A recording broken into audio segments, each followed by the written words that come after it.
organized. That's right.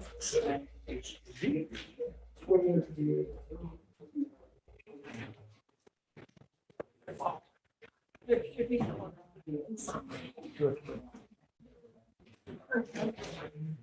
We're.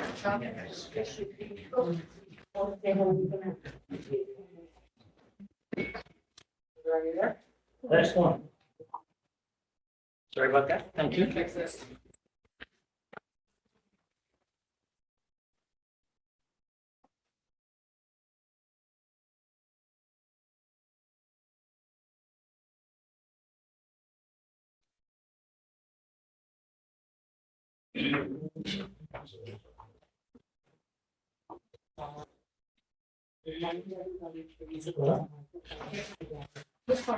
So just a reminder to all council members and anyone using a microphone, especially with our masks being on, speak clearly into the microphone. We are having issues with the streaming, being able to hear us clearly. We're waiting for the streaming to begin before we can. Yes, please.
I'm not streaming. Okay, well, so but is it actually streaming? Okay, great, I didn't realize, because normally. I didn't realize, sorry. Okay, so I'd like to thank everyone for joining us this evening for the Upper Darby Township Council meeting on December 15th, 2021 at 7 p.m. If we can all rise for the pledge of allegiance and a moment of silence. Pledge allegiance to the flag of the United States of America and to the republic for which it stands, one nation, under God, indivisible, with liberty and justice for all. And if we can remain standing for a moment of silence for missing in action and prisoners of war, along with former police superintendent Anthony Celia.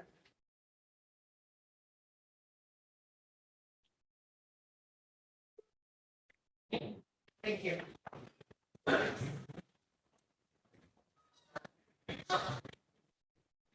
formally call this meeting to order. If we can have a roll call.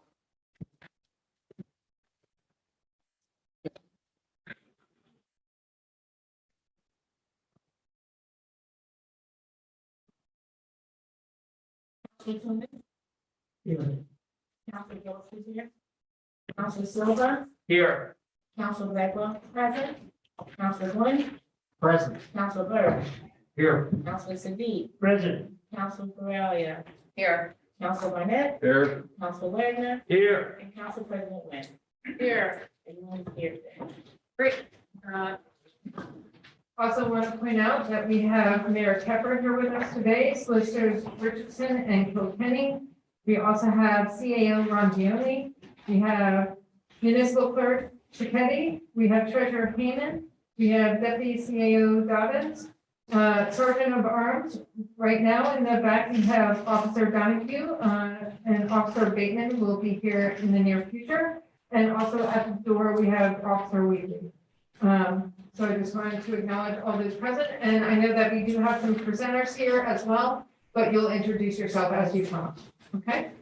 So next up, we have rules of meeting decorum. Upper Darby Township Council and residents will maintain professional respect for each other. Council encourages free speech, however, civility is required, which would prohibit threats, profanity, scandalous, impertinent, and redundant comment, or any comment to discernible purpose of which is to disrupt or prevent the conduct of the business of the meeting.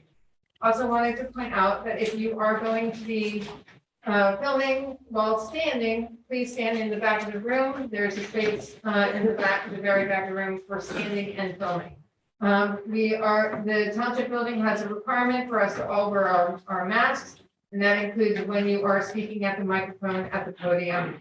But at all times your mask must be worn, because if we didn't have to, then council would not have, everyone up here would not have their mask on right now. But since we gotta wear them, everybody's gotta wear them. So we're just gonna continue that process. So at this point in time, we have the approval of minutes. I'd like to thank Municipal Clerk, Chief Municipal Clerk Chiquetti for all of her hard work on getting us all these minutes. She does an incredible job, and when we don't speak clearly into the microphone, it makes her job more difficult. So please speak clearly into the microphone. So at this point in time, can we get a motion to approve the committee minutes of November 10th, 2021? So moved. Second. Okay, so Blackwell. And Silva.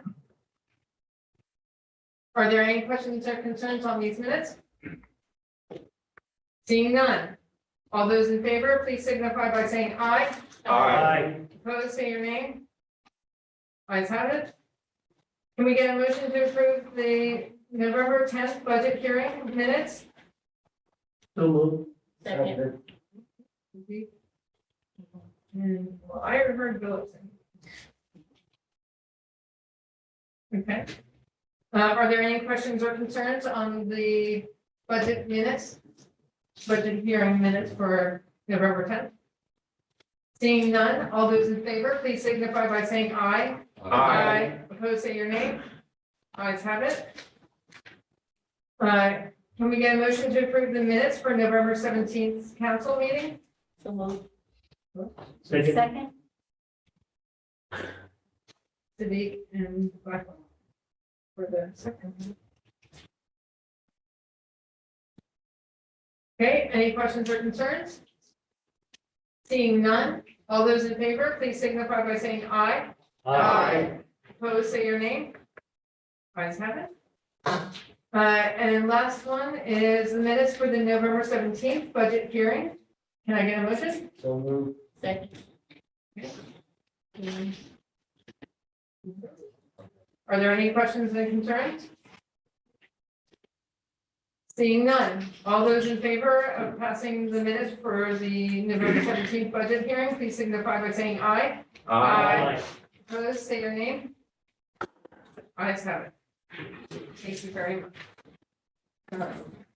All right, so next up, we have our public forum.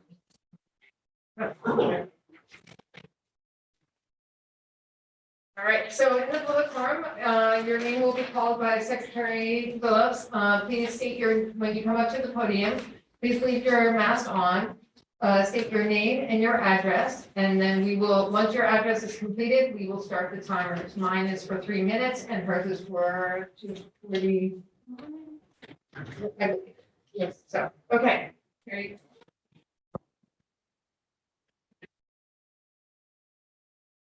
Thank you. Steve Locker.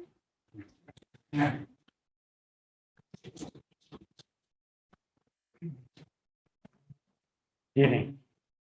My name is Steve Lockard, 427 Spruce Avenue.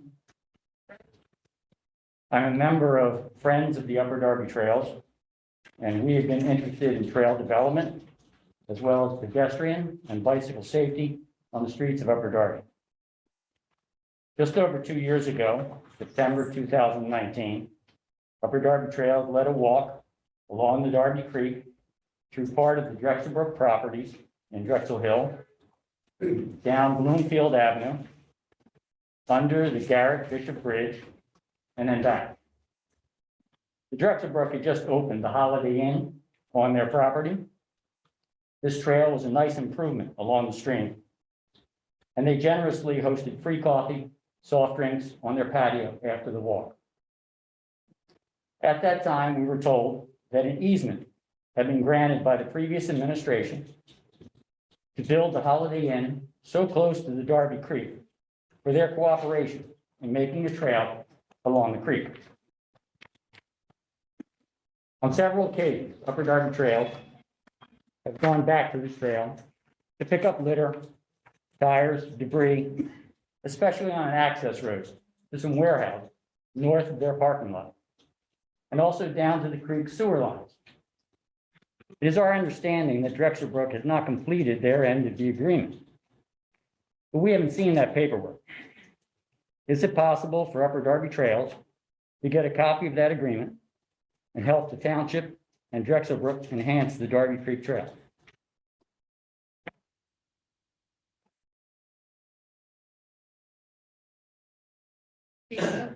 Yeah.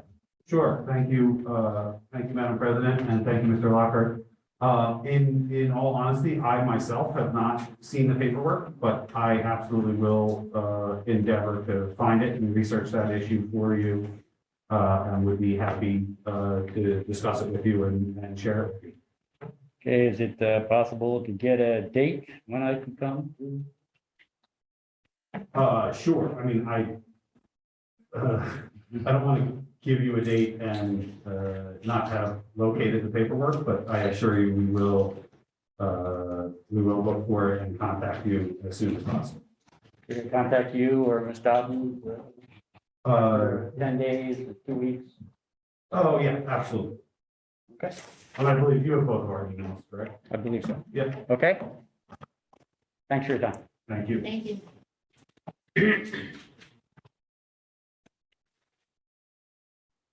Next is Barbara Pelosi.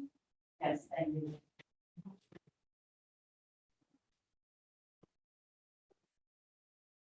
Good evening. My name is Barbara Delassi, 8 Oakley Road. Thank you, members of council and mayor, for the opportunity to share my thoughts on why respectfully Ordinance 3105, the measure to impose a real estate transfer tax on the homeowners of Upper Darby, should not be passed. I've lived in Upper, Mayor, I'm sorry, Mayor, no problem. we're gonna have a public hearing on it. So do you want to hold your comments to the public hearing? Which will, there's no limit on the time for you to speak during the public hearing. There's only a limit during the public forum. So if you wanted to hold your, It's very brief. Okay, would prefer, if you don't mind. no, I don't mind. I just wanted to, make you aware. that No problem. you have I that. understand. Thank you so much. Thank you so much. But I, again, Sorry, go ahead. do feel that it should not be passed. That is my opinion. I've lived in Upper Darby for more than 35 years. I've also sold real estate in the area for more than 35 years. And as a resident of Upper Darby, this tax places an undue burden on anyone who may, for one reason or another, decide to leave Upper Darby. The homeowner leaving Upper Darby receives absolutely no benefit whatsoever when paying this tax. They have already paid their taxes to the community, some for many years. People who are leaving may be elderly and need all of the funds from the sale of their home to pay for home care elsewhere.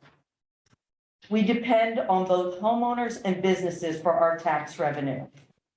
Sadly, many folks have had to walk away from their homes. Some leave due to the tax burden in Upper Darby. Many businesses have also been forced to leave Upper Darby, some due to the excessive amount of criminal behavior.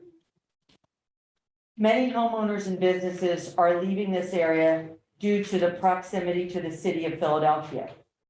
I've worked in Philadelphia for over 35 years, but I chose to retire early, so I did not have to go back to work in the city where law and order are not respected. We need to offer residents a reason to stay. At the same time, we do not need an unnecessary and unfair tax to those who wish to leave and have paid their fair share already to the community. Please, I urge you to vote against this tax and seek a sound way to see that the existing taxes owed to Upper Darby are paid by the homeowners and the businesses who the taxes were created to benefit. Thank you so much for your time. Thank you. Next is Thomas Clay.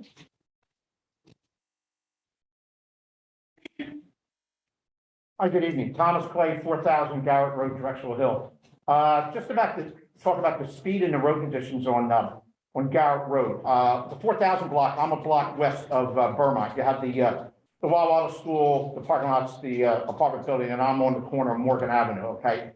Anyway, if you've ever driven down that way, as you're coming westbound, it's a very sharp curve as you cross Morgan Avenue. In the last week and a half, the nice big signs you have out there for crosswalks, okay? It got ran over last week. I called, you came out and got it, we fixed it again Sunday night. Somebody ran over the thing again and destroyed it. You came and got it Tuesday, and it hasn't been replaced. And also, as you're coming eastbound, as you come down past Childs and up through Drexel Avenue, it kind of comes up, and all of a sudden, it's kind of a right curve, and all of a sudden you're going straight. And 25 along there, the only time that speed limit is observed is rush hour and when the school's in and out. Everybody coming along there is at least 35 to 40 miles an hour. A lot of times, I hear trucks, as they come up, they're turning, I hear them hit their chirp the tires, they don't realize they have to go right.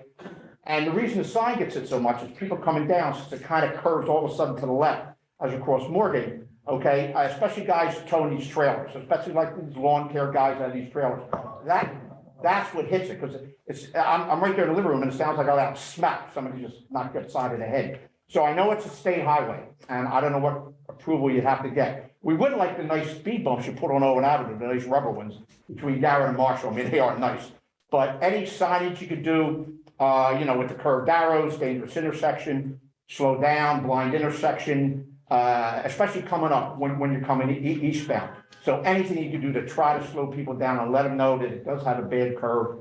And even when you try to crosswalk, if you try to crosswalk, they're both on the side of the street. If people are coming up eastbound, okay, and they come up that curve, if they're doing 35 or 40 and you attempt to step out, you're going to get hit. I mean, I could tell how many people jump back or they sit there and they watch and they keep looking out, and then finally when nobody's coming, they'll run across the street. Okay, I mean, when they're coming down from Burma, it's no too bad because you can see down the street.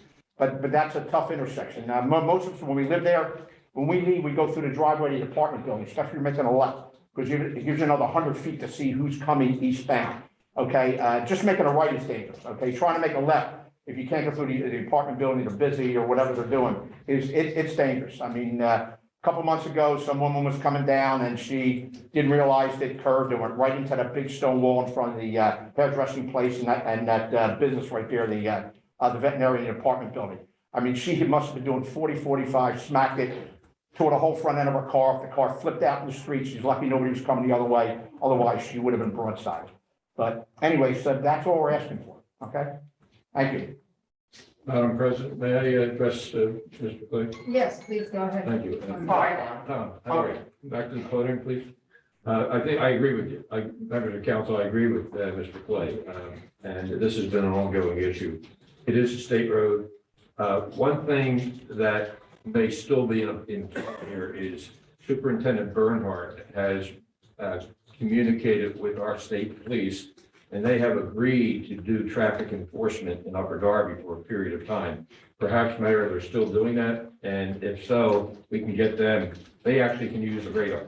Right, you'll make a lot of money on that. Well, we don't make it, unfortunately. Well, somebody. But the point is, We are not permitted to use the radar gun. Yeah, I know. It's legislatively prohibited in Pennsylvania for local police departments, but we can work with the state police. So we'll talk, I'm sure Mary, you'll work with me on that, please. Yeah. And we'll get with Superintendent Bernhardt. And if the state police are still planning to work in Upper Darby, they are moving around Upper Darby along the state highways.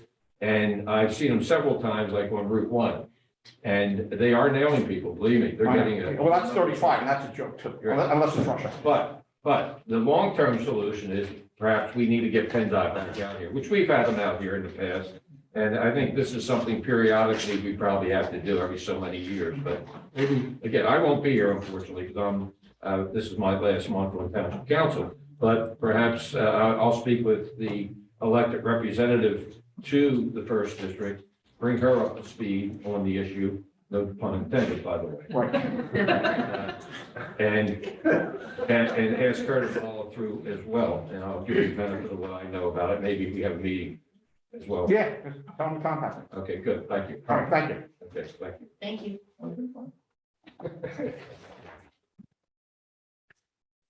Next is Olivia Taylor.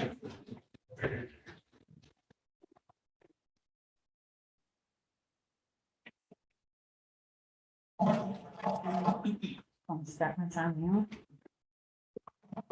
Olivia Taylor, 204 Kent Road. My comment is directed to Solicitor Kilkenny. Mr. Kilkenny, are you familiar with the case, the 1964 Sullivan versus New York Times, when the Supreme Court ruled on the First Amendment to speak, and that public speaking shall not be and prohibited to be censored? But yet, as a lawyer, you've sat here for the past 2 years, you allowed Laura to violate that amendment that the justices have freely given to us. She does not have the right to set a decorum. None of you have the authority to tell anybody what they can do or say at this podium. We have a right to critique you. We have a right to say what we feel unlawful. And what you've done to sit here and allow her to do this actually put me out because she thought what I said wasn't right. No comment? Thank you for your comments. Okay. Now, I'm going to move on because I have limited time. The stimulus package that you received in April, yet no one has answered my question, and you also received one today. I would like to know, why did this township receive the same amount of stimulus as a third city? Upper Darby Township is not a third city. It is a township. So I would like to know why you received the same amount of money from the federal government as a third city.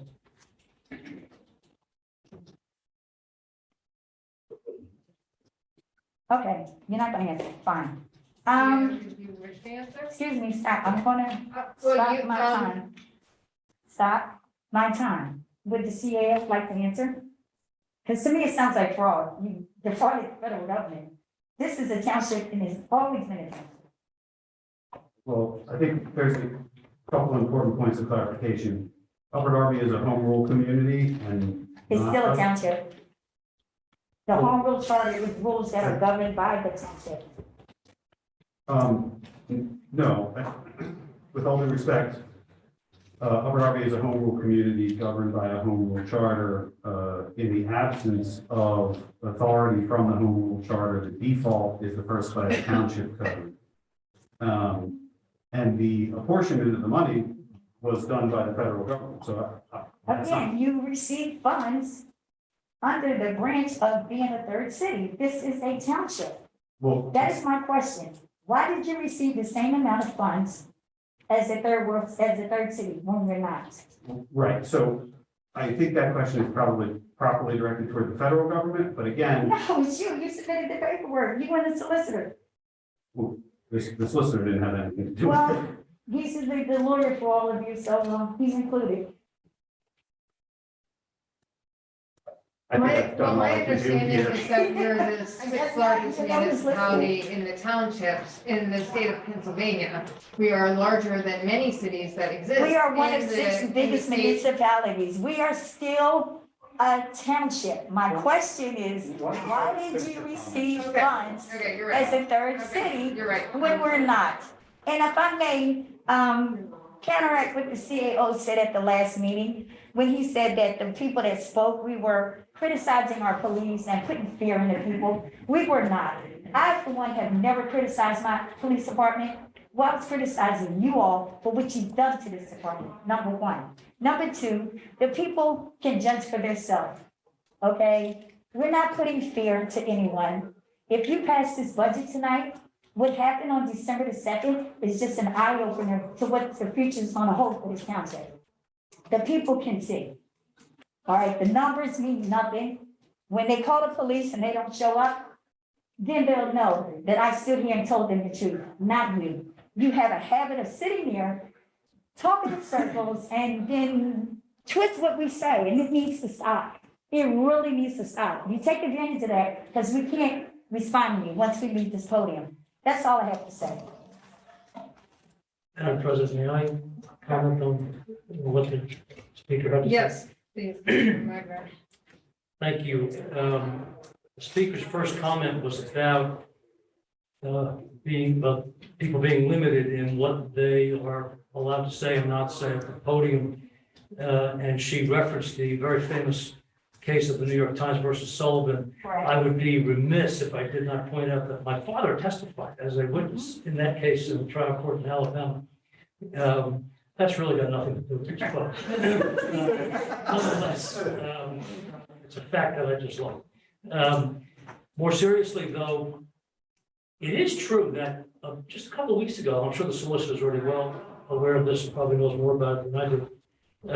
But a couple of weeks ago, the federal court in Philadelphia issued a new ruling on the general subject of what public bodies like us can do and not do in limiting speech at the podium. And I would note in particular, there was a claim for punitive damages in that case against the individual members of the body. That happened to be a school board, but lawyers directly involved in the case have told me that it would likely apply to our meetings as well. And so I am simply suggesting that at a future meeting, perhaps the solicitor could give us a brief on that case and what the state of the law is in that area to the extent to which, if at all, it was changed by that case. Because it's a complicated area and it's something that we probably should pay close attention to. Thank you very much, Councilor Wagner. Our office, it's funny, Ms. Richardson, after she saw that article, emailed it out to all our lawyers in our office. And we're in the process of actually discussing that and advising our clients. So Upper Darby and everyone else we represent will probably be seeing something soon. Great, Thank you. thank you.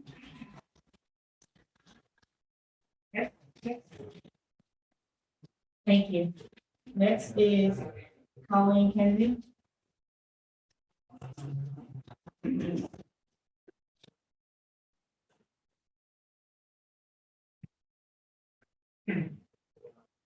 Hello, Colleen Kennedy, 8723 Westchester Pike. I have an actual personal reason why I came here, but I just wanted to address the topic of New York Times v. Sullivan and just maybe correct the record. New York Times v. Sullivan is in reference to whether or not a person can file legal action if they are a public person of note against a private citizen. I have some personal experience with that. That being said, I want to just offer as a suggestion that if we are really truly interested in the free speech of individuals and transparency of these meetings, that we maybe find a bigger venue than this room in the future. That being said, I'll just move on to my actual real topic of conversation. I live at the Oakwood Apartments here in Upper Darby, and I've lived there for probably almost 4 years now. And there probably hasn't been a month that has gone by that the fire alarms haven't gone off frivolously, not when there's a fire or anything like that. My sense is that when that happens a lot, that people maybe get fined for it. I have no idea if that's happened in this case. I do know that whatever consequences that have happened in this case, it's not getting better. And so I just was wondering if I could start the process of requesting either an inspection to fix the problem or accountability if that's the solution. But I think that it's not only a nuisance to the renters, but it's also a safety issue and it's a drain on our resources in the fire department. So I just wanted to bring it to your attention. Thank you. CAO? Sure. Thank you, Madam President, and thank you, Ms. Kennedy. You're absolutely right, and we are, as a matter of fact, in the process of drafting a false alarm ordinance. So right now, the proper accountability is not actually in place, but Chief Sawyer has been working with Mayor Kepper and the administration to have an ordinance to bring to council, hopefully in the first quarter of next year, to address that exactly. Could I just ask a quick clarifying question? Yeah, sure. If that gets passed, is there any role that a tenant would play in that process? Like, would my telling that this is happening be helpful? Like, is there a reporting process or anything I can be doing? My understanding is that it would absolutely be helpful and that the person making the report will be anonymous, Oh, awesome. right? Got So, Okay, thank you so much. I'm sorry, I would like to address. Yes, go ahead. Councilwoman Becker. Has this issue been presented to our request line? I have not done that yet, because frankly, as you know, Councilwoman Blackwell, I procrastinate, but I am gonna do that. I'm also bringing it to your attention here, and maybe we can talk afterwards. But it definitely has been going on for almost 4 years. I've tried to be patient about it, but I worry about, the older people living in the apartments and people who are not, learning the new English language. Lots of different folks that are really vulnerable in the situation if there were to be a real fire. So, Thank you, Ms. Kennedy. yeah, no problem. Thank you. Next is Vince Range. Thank you. If I may, I'd like to hold my comments until the public hearing for ordinance 3105. That's great. Thank you. Thank you. And next is Tom. I'm sorry, I can't remember. Pfeiffer.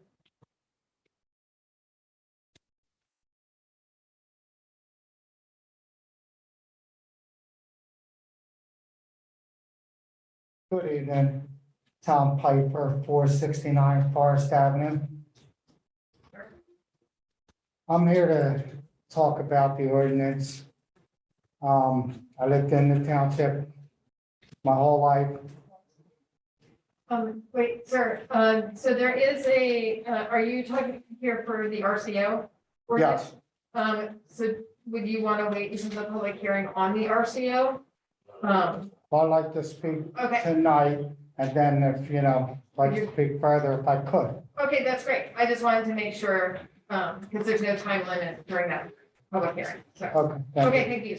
Please continue. I just find it really, hard to swallow. Enough's enough. $11,000 in taxes for years on Forest Avenue. Paying, hard enough, working hard to, pay these. And then after the hard earned, you're gonna take, when I go to sell the house, just doesn't sound right to me. And I have a serious issue with, and it's kind of underhanded in that it comes out when you sell your house, you find out, oh, there goes $5,000, $7,000 of my money. Just doesn't add up to me. I think that it's a real, they have to find another way. I graduated up Darby High School. I'm all good for the school, I do facilities management. Don't look like we're putting a lot of, I love the school. I'd like to see, flourish, but not at this, not with this kind of, not this tactic to take it when I work too hard for that house. No one should be touching the money. I'm paying the taxes, the $11,000 a year. I wanna, be free and clear of my obligation. I'm paying my school taxes, doing the things, doing the right things. I just don't think that people will even realize it. If it wasn't for my son Matthew telling me, something like this, I'm not involved, I go to work and do things. but it annoyed me that it, I'd find that out when I sold the house. So I think that, it's, I'm hoping that, you can see the light and not pass this ordinance. Thank you. Thank you.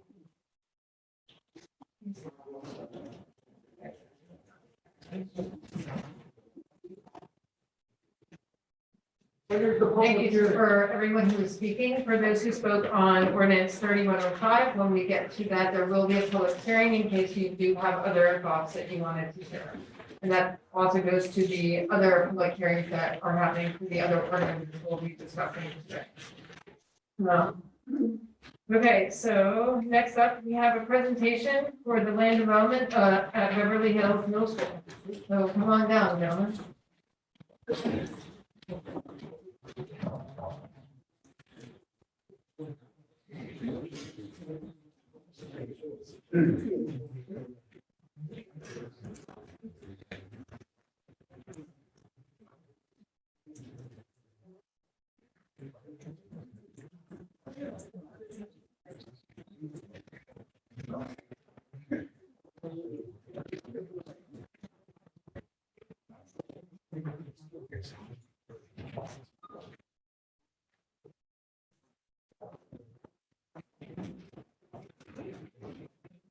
So council, I did, at our last meeting, I did give you also the handout from, their presentation, their public presentation that, Ms. Chipetti provided for us.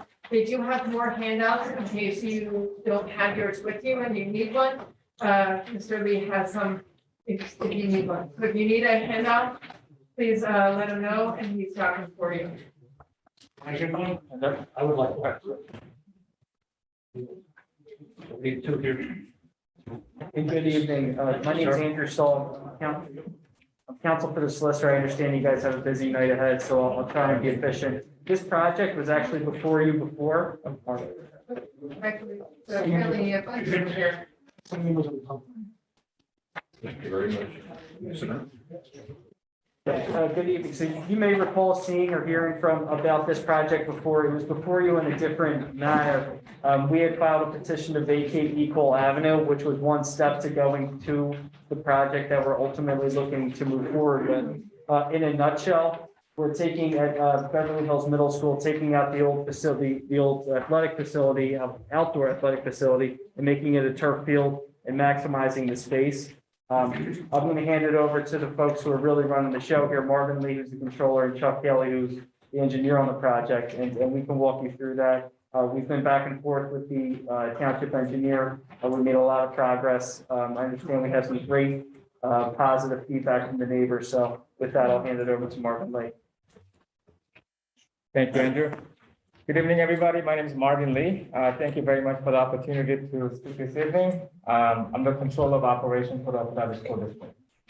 I'm here with Andrew Stoll, our attorney, and I'm also with the engineer Todd Kelly, and also we are with also lighting expert John Rizzo. Thank you so much for your approval last month on the Drexel Hills Track and Field renovation project. This evening, we are here to formally introduce the Beverly Hills athletic field and renovation project. Beverly Hills project has two separate sub-projects. In the front of the building, we have in front of the building and one in the back of the building. Our engineer Chuck Haley will discuss the project in project scope more in detail. But in front of the building, we will have a regular size field, ball field. And in the back of the building, we're going to have a synthetic track with a grass field in the middle. The renovation project is long overdue at the Beverly Hills Middle School, and it'll be a fantastic addition for our students and community members. Several weeks ago before Thanksgiving, the school district invited 98 residents that are adjacent to the Beverly Hills Middle School. And about a week ago, December 6, 2021, Abu Dhabi School District hosted a community meeting at the Beverly Hills Middle School. Thanks to Mayor Keffer and Councilman Gwynn for coming out and asking us questions and providing comments. We will continue engaging with the community members throughout the project. The school district also made a commitment that we will open the field and track to the public, and our youth athletic group will have access to the newly renovated field and track for the board policy. Thank you again for your time. At this time, I'm going to turn it over to our engineer, and then we're going to be taking your questions. Great, thank you. And also want to remind you to send Ms. Cicchetti your any notes that you have for the presentation tonight so Sure. that we can get the minutes correct. And if there's any kind of leftover handouts, I would love to give it to the residents.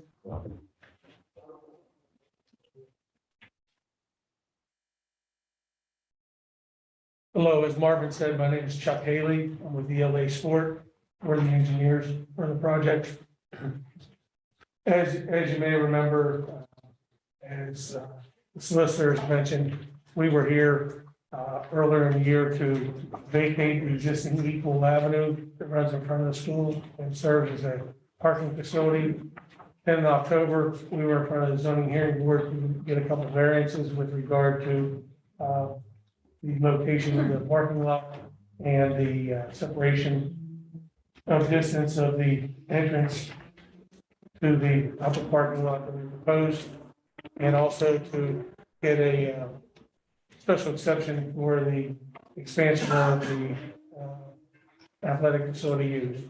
The existing school out front, as I mentioned, has a parking lot. They utilize Equal Avenue for a parking lot. So in order to widen the field and make it safe for the ball teams, and also to give them the necessary space needed to compete in the sports, we needed to expand into Equal Avenue.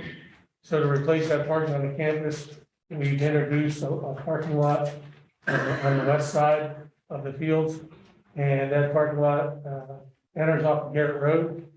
Originally, it was a right in, right out, but as we've been going through the PennDOT process, they made us make that a right in only. So we have a right in only off of Garrett Road into that new parking facility. Two handicap parking spaces there, right at the entrance to the field. And then we continue around the front of the school and provide an access way for emergency vehicles and for all those vehicles entering from Garrett Road. We can get through the site and exit onto Sherbrooke when needed. This facility, as I said, will be able to serve the students at the middle school. Right now, they have a grass field out there that is not long enough because of the sidewalk that goes through the middle of it. It's not wide enough due to Equal Avenue and the steep embankment. So by expanding the field, introducing some retaining walls, make it a synthetic field, removing that sidewalk up to the west, we're able to provide this middle school with a facility that they can utilize. The other drawing is their existing track. Their existing track is a cinder track with concrete curve around it. It's also a grass field. Right now, they play football in that area, and we don't have the pictures here today, but the end zones are actually in the track. It's an unsafe condition, and again, the whole idea of this project from Beverly Hills Middle School is to give the middle school athletes a safe place to play, practice, and enjoy their school. So what we've done in the backfield is we've taken that cinder track, made it an all-purpose synthetic surface track, not a synthetic grass, but when I say surface, it's an all-purpose running track, and it'll have a grass infield area, and it'll be expanded to 6 lanes, it's 300 meters, and we're going to utilize the existing bleachers that are out there. They're also going to stay out of the floodplain. You can see that dark line. It's on the far drawing. That's the floodplain line. We'll have a retaining wall above that so that we don't interfere with the floodplain line. And as we've gone through this, we've had gone through 2 reviews with your township engineer. We've had several meetings with township staff to discuss the project starting last May. We submitted in August and resubmitted again in November after we received our zoning approvals, received the Equal Avenue vacation And as of yesterday, we received a couple comments from Mike that we're working through to address, but in all honesty, there weren't anything major in the comments. We just need to go through and address them one by one. And I think that we worked well with your staff, and I appreciate the staff being able to work with us to bring this project to a close. We do have two waiver requests. No, Andrew, if you want me to, we have two waiver requests. One is similar to the Drexel Hill project, where we're asking you to consider this to be a preliminary / final all at once and not go through a preliminary process and a final process. Again, I think between zoning, vacation, working with PennDOT, which we have everything in at PennDOT, working with the Conservation District, we're at a point now where within the next 30 days, we're gonna have final approval from all those outside agencies on this. The reason I say 30 days is we do have the holidays coming up, and it's tough to get anything out in these next 2 weeks. That's our first waiver. The second waiver is right in this area here, where we have a one-way into the facility. The requirement is to have 3 cars stacking between the parking and the street. PennDOT, as part of their review, has asked us to move this parking space, which we have removed on our plans. And that gives us 2 stacking spaces, and also the drive is wide enough that if there was 2 sitting there, we could pull a third on the side. We don't have them back-to-back stacking because that would take us several into here, and we're trying to maximize the parking that we have. PennDOT did not have a problem with this configuration, again, because we removed one space that they needed, and it is a one-way in, it's not a two-way drive. Other than that, if you have any questions, we also have the lighting expert from Musco Lighting here. Both fields are to be lit. The front field would be lit for play. The back field would have 30-foot high lights that is lit just as a safety measure. You typically do not run track meets at night. If people are out using the track in that, you don't want them to be in the dark area back there. But the front field will have 50 or 60-foot lights on the front. And all that information was included in the drawings that went to the township. And like I said, we do have representatives from Musco if you'd like them to speak also. What's really any questions that Councilman has? Great. Does council have any questions? Councilman Tunis and Steve and Rocco, but we'll start with Councilman Tunis. First. Yes, just like the Drexel project, I'm very much in favor of this. I've also played in these fields and I've seen the mud run do it and seen how that affect play. My only question is quite similar to my when I asked about the Drexel Hill project is accessibility to residents. Is it going to be similar where, because a lot of residents in that community play a lot of free time ball, also soccer, some people call soccer. It seems like that's something they do on a daily basis. So I just want to make sure it's going to be the same accessibility to residents. Yeah, that is our commitment from our school board and the cabinet to make it available. And we are very well aware of the soccer people that are using the Beverly Hills. We're going to make it available for those people to play soccer. But we don't have the exact schedules at this time, but we'll make sure that it's posted to people. Thank you. Councilwoman Blackwell. Yes, so I just want to say that I am in favor of this, but I just have some few questions for clarification. So Councilman Simmons answered one question regarding the public, and whether or not they have use of this facility. The second question is, in comparison, just for the public record, what is a track that's similar to this? Because people may not understand what the tracks means as far as the asphalt or, so what is something nearby, a kind of track, so we can benchmark it? The track material is a, if you're familiar with the track they put at the high school, it's not exactly that same material, but it's your typical running track material. I don't have. Like 10 or? Sorry? Something like at University of Pennsylvania that they have that. It'll be a softer material. It's not macadam. It's not a hard, what they do is they have a material that is spongier. You'll see tracks at all the high schools, a lot of the music. The cinder tracks are at both middle schools are both out of date. Both the Drexel Hill School and this school will have the same type of, it's a synthetic material. It's paved, it's about 14 millimeters thick, and it's a cushiony material. And regarding the 6 lanes, did you say it was 300 meters or is it going to be 400 meters? 300 meters. You can't fit 400 meters with all the buildings and everything that's there. So we couldn't even fit 400 meters out front. It's just, there's not enough room on the site, and we're stuck with regard to that. Right now, it's not even 300 meters, the existing track. The typical track is 400 meters, right? Yeah, typically you want a 400 meter. I mean, typically you want a 400 meter, but you're stuck with constraints with the floodplain, with the buildings on both sides, with the school. There's no way you can fit 400 meters out there. Thank you. I appreciate it. Any other council members have any questions or concerns?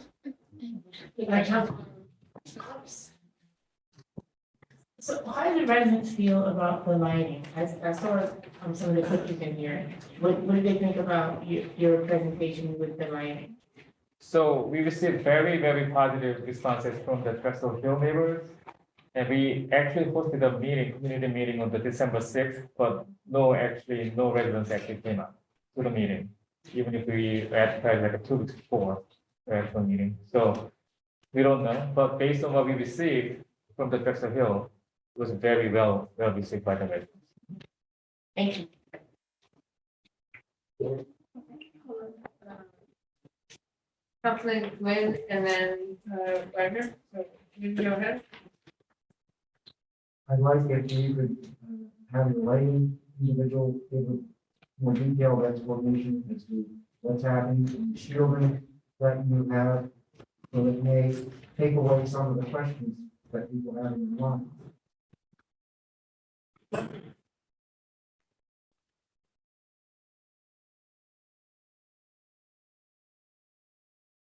it going? I am John Rizzo. I'm with Musco Sports Lighting. I believe your question, were you there? Here?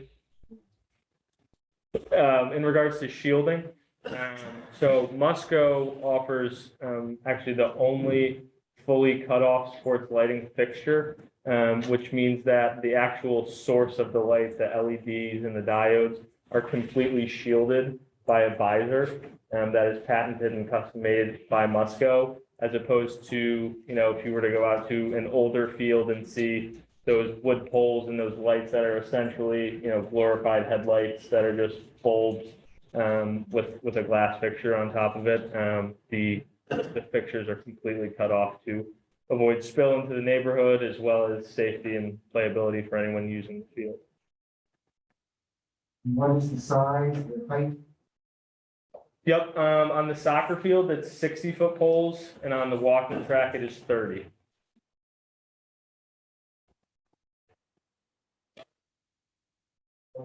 Anyone else have any questions for the lighting guy? Okay, well, all right, Councilman Wagner. We'll see what he has questions. Go ahead. Thank you. I heard you just say a minute ago, Lee, that actually you didn't have any turnout at the public meeting that you held on this. You did have a significant turnout at the Drexel Hill meeting. And what I'm wondering is, even if you didn't get any public comment at that meeting, from any source, have you learned of any public opposition to this project at all? Yeah, so when we invited those residents, we provided an email address for them to ask any questions, but we didn't receive any questions from the residents. So anyway, nothing's come to your attention, at least, that would suggest opposition. I mean, that's correct. The tone and tenor was very favorable, I know, at the Drexel Hill meeting, because I was there. And I just think they're both great projects, and I really want to applaud the school district for doing this, both of these projects. I think they're great and well overdue. Thank you. If I can just add to that point, this has been in the public light for quite some time with respect to the petition to vacate Equal Avenue. We were here. And then with the zoning application, which was advertised, we got no opposition or even really comment at that hearing. There were, some folks with questions that were in the room, but no one speaking out against the application even then, so. Yeah, it's good to know. You said it's been in the public light for a while, no pun intended. No pun intended, I apologize. Yes. Public eye, I should say. You trying to upstage me, Councilman Wagner? Yeah, the second best pun tonight. Any other, CAO? Thank you, Madam President. I just wanted to say quickly that the mayor and the administration are broadly supportive of all the school districts' renovation and capital improvement plans, including this one. It is an excellent project, and reiterate that the school district and their staff have been fantastic to work with on these projects.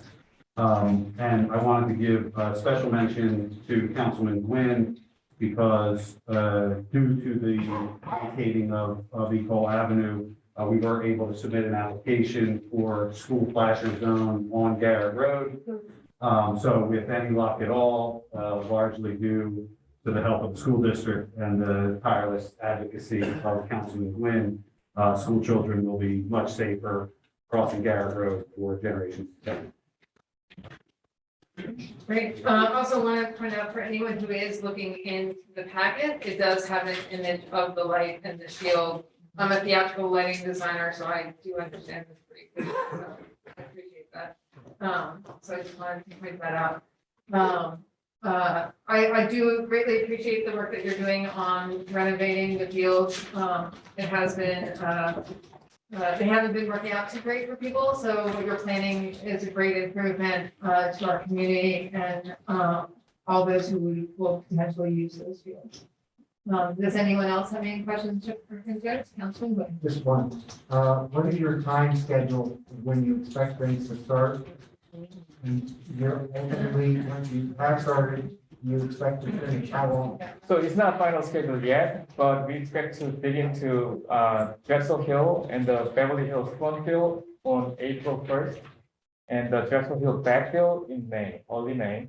And we should be done with the field before the school start, but we should be done with the track before the track season starts next year. So. Great. Thank you. So we are not actually voting on yours today. We will be voting on it on Monday, the 20th. Our meeting is at 6 p.m. Just so you know, it's a special meeting. Yep. So council, you have the information you need. Any other questions? Councilman Silva, go ahead. I also think this is a great project, and I think the lights are great actually as well. I work in the maritime industry. The LED I think that's going to be a vast improvement over what was there previously. But is there a time frame that the lights will be on or off, or what is it? Or like, I guess in the evenings, for like the public to use the fields, is there going to be a schedule? So we don't have the final schedule yet, but we did consult with the other school districts, and it looks like they're usually cutting off the light in the summertime around 10 p.m. So we're gonna probably follow those kind of like a trend with other school districts, but we're gonna come up with like an actual schedule before everything is done. Okay, thank you. Yeah. Thank you. Anyone else? All right, seeing none. Thank you, gentlemen. Thank you, everyone.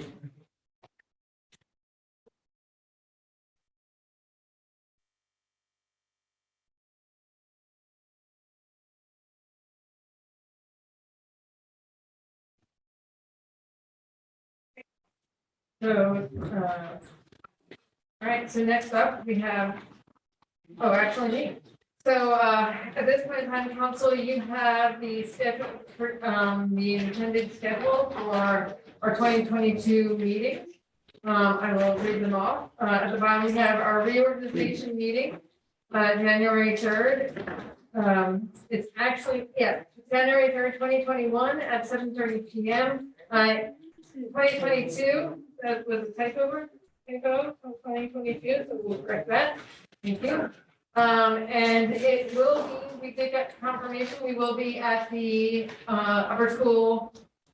Upper Darby High School, in the past. So, for that. So I did reach out to you directly about that, so please empower all your friends and family to come and join us for our reorganization meeting. Okay, so for the 2022 council meeting schedule for 7 p.m., January 19th, February 16th, March 16th, April 20th, May 25th, June 15th, July 20th, August 17th, September 21st, October 19th, November 16th, December 14th, and 21st. And then the committee meetings, which are normally the first Wednesday of the month, will be January 5th, February 2nd, March 2nd, April 6th, May 4th, June 1st, July 6th, August 3rd, September 7th, October 12th. It's different on that month because Yom Kippur is the first Wednesday of the month. November 2nd and December 7th. Can we get a motion to approve the schedule for 2022?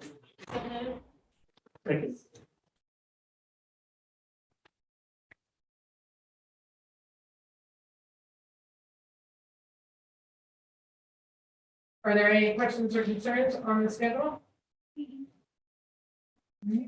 Seeing none, all those in favor, please signify by saying aye. Aye. Opposed, say your name. Great, thank you. Ayes have it. Okay.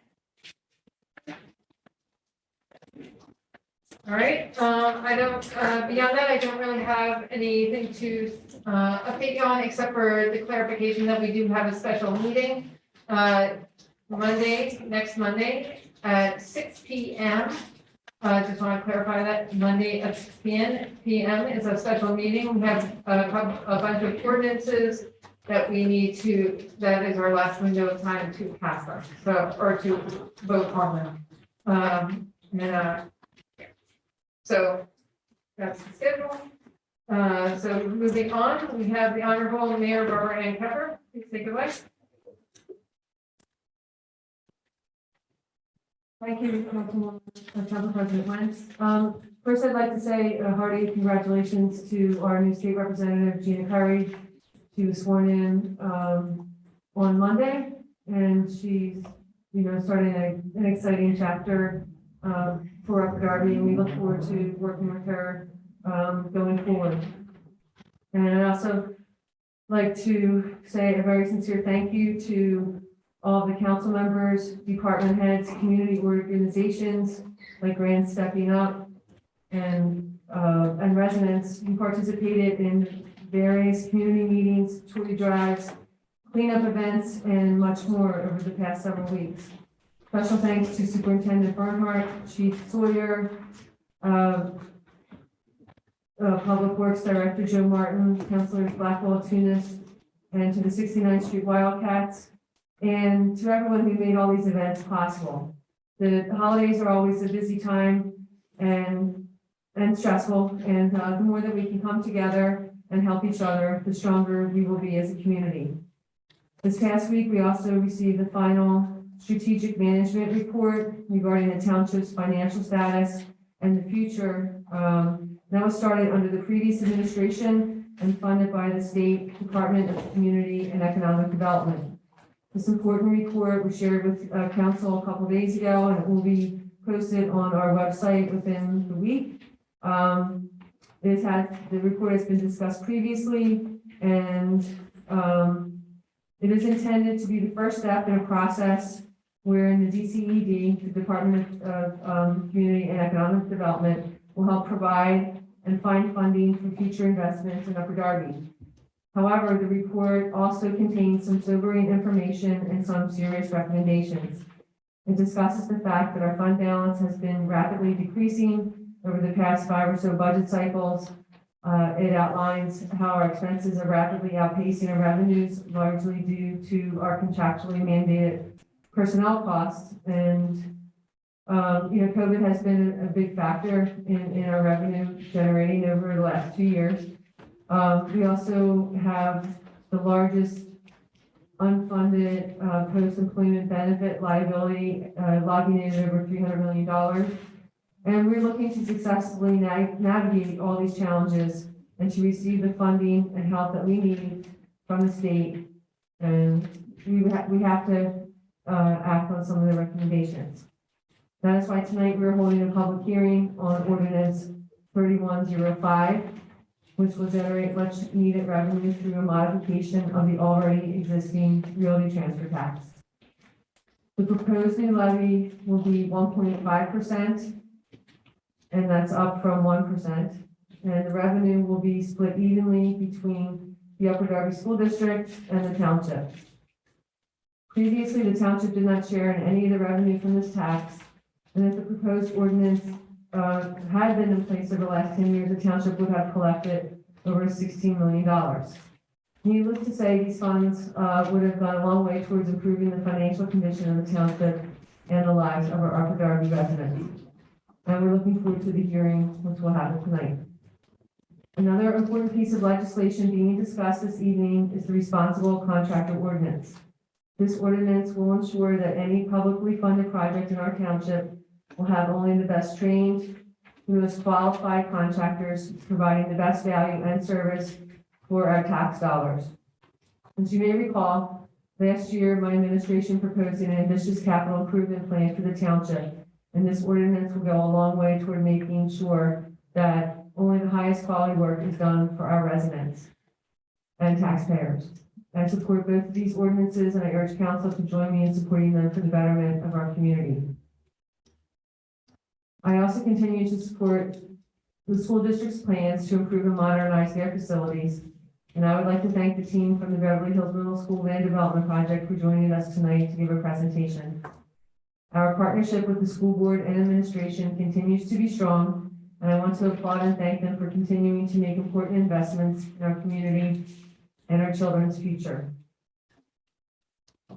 I'm asking all residents to remember that the current version of the trash and recycling schedule continues the month of January.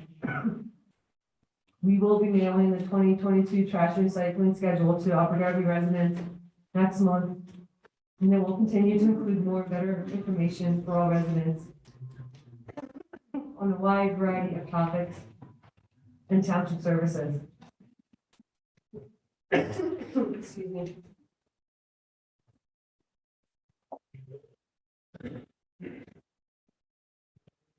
No, keep the meetings long, but this is one of our last meetings this year, so please bear with me. Looking forward, on Saturday, December 18th, the 69th Street Wildcats organization is collecting canned food and unopened toys from 10 a.m. to noon at the 69th Street Recreation Area. And the Zagat Foundation of America will be giving away winter items at the 69th Street Terminal starting at 3 p.m. There are 3 COVID-19 vaccine clinics happening in Upper Darby this week. The first one is tomorrow from 4 to 7 p.m. at the 69th Street Terminal. Then there are 2 on Friday, December 17th. One at the Upper Darby Islamic Center at Walnut and 69th Street, from 2 to 5 p.m. and the other at our Watkins Senior Center from 2 to 7 p.m. Getting vaccinated against COVID-19 is the best way to protect yourself and those around you. All children aged 5 years or older are eligible to be vaccinated. Booster shots are available to everyone over 18 years old.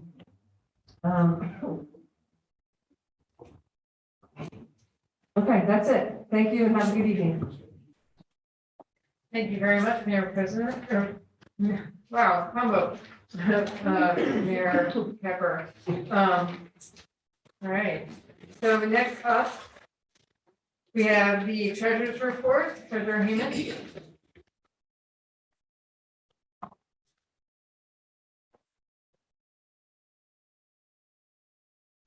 Council President Wentz, good evening, council members, Mayor Keffer.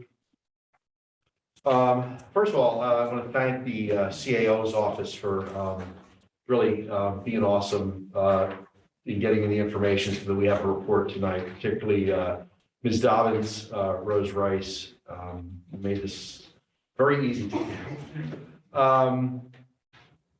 So my report summarizes the township's financial condition as of November 30th, 2021. And I'd like to point out to residents who might be listening for the first time that our township really is organized financially into four major, what we call funds, a general fund, a sewer fund, a highway fund, and a sinking fund. And at each of these meetings, we review a summary of the actual revenues and expenses from the prior month, the change in our bank account balances, and forecast our financial position through the end of the year. So it gets a little easier as we approach, we're halfway through December now. Upper Darby Township's operating cash balance November 1st was $20,529,510. At the end of the month, it was $16,433,590. That's a decrease of $495,920. In addition, we're holding $20,880,972 of America Rescue Plan, we call it ARP funds, of which somewhere around $6 million is been identified at this point, unrestricted for general use. November revenues were $1,998,183 against expenses of $5,679,550 for a net spend of $3,681,367. This is all in line with expectations for the month, and also based on our historical experience for the month of November. For December, and this is the wild card. We're projecting a revenue of about 1.785 million of revenue with about $7.4 million of expenses.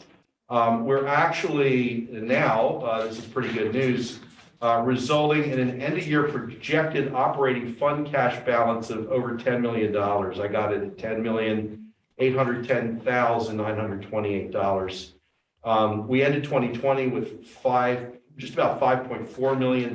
So when you also consider that $6 million of ARP money, we're looking at a cash balance of between $16 and $17 million.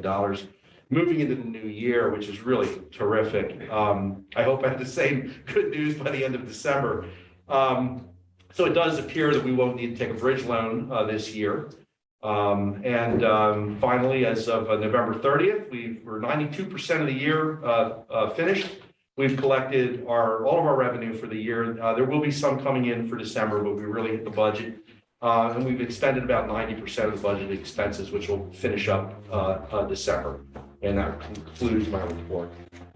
Great, thank you. Are there any questions or concerns for the treasurer on his report? All right, Councilman Bennett, do you have a question? Thank you, Madam President. Mr. Freeman, you mentioned the federal American Rescue Plan funds, 6 million unrestricted. What exactly does that mean in terms of what we can use it for? That means under the plan, and according to their equations and us matching up how we fit with that criteria to release money. That is my understanding, and anybody can back me up or tell me I'm wrong. But once you qualify that money for use, it is then unrestricted for use, that you can put it toward whatever you want to. Qualifying to release that money out of the $20 million tranche, though, requires that we show effect due to COVID or any of the other criteria that would allow the release of that money. So it is the act actually earmarks how we can use that money, I suppose, right? It's not, well, there are restrictions of what we cannot do, and I know this has come up in conversation, and it's kind of hard to get our heads around, but we cannot use this to reduce the tax burden on the citizens. It's just forbidden by law. However, if we wanted to, I'm just making this up, buy a fire truck or whatever, we can do whatever we want with that money. Right. So is that 6 million able to be put into most general fund purposes? It's my understanding that it can. I'll ask the CAO if he knows any different. Yeah, no, sorry, thank you, Madam President. I believe you summarized it pretty well, Treasurer. Okay. I think that answers my question. Thank you. Great. So can we get a motion to approve the treasurer's report? I'll make a motion to approve it. So Gwynn and Tunis? Any other questions or concerns? Seeing none, all those in favor, please signify by saying aye. Aye. Aye. Opposed, say your name.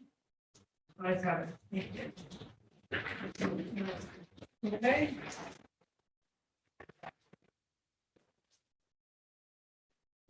So next up, we have committee reports, Finance and Appropriations Committee, co-chairs Wynn Jr. and Silva, members Blackwell and Burke. We have we will be having a public hearing for ordinance number 3105, but before the public hearing, can we get a brief on the ordinance? Sure. So I'll be explaining this, this was previously discussed on the October 22nd meeting where it was introduced. Just for clarity, the version that is in front of council's packet right now was the one was not introduced on October 22nd, a much older version. We just checked. The one that was introduced on October 22nd was the one advertised, so we're okay. I just emailed the proper version to all council. So if you want to take a look, you have it. There's not much change to it, but there is a change in the terminology of the 1.5%, breaking it down clearly between 0.75, 0.75 with the school district. The previous version, which was, I guess, went through committee, but then we put a new version in, just alluded to 0.75, but then clearly delineate 1.5. So that's the difference. But myself and Ms. Richardson, when we realized that this older version was in council packet, we made sure the proper version was advertised and we can verify. So we should be good. So I'm going to go ahead then and go ahead and do a reading of the version I just emailed to all of you. So it did go to Mr.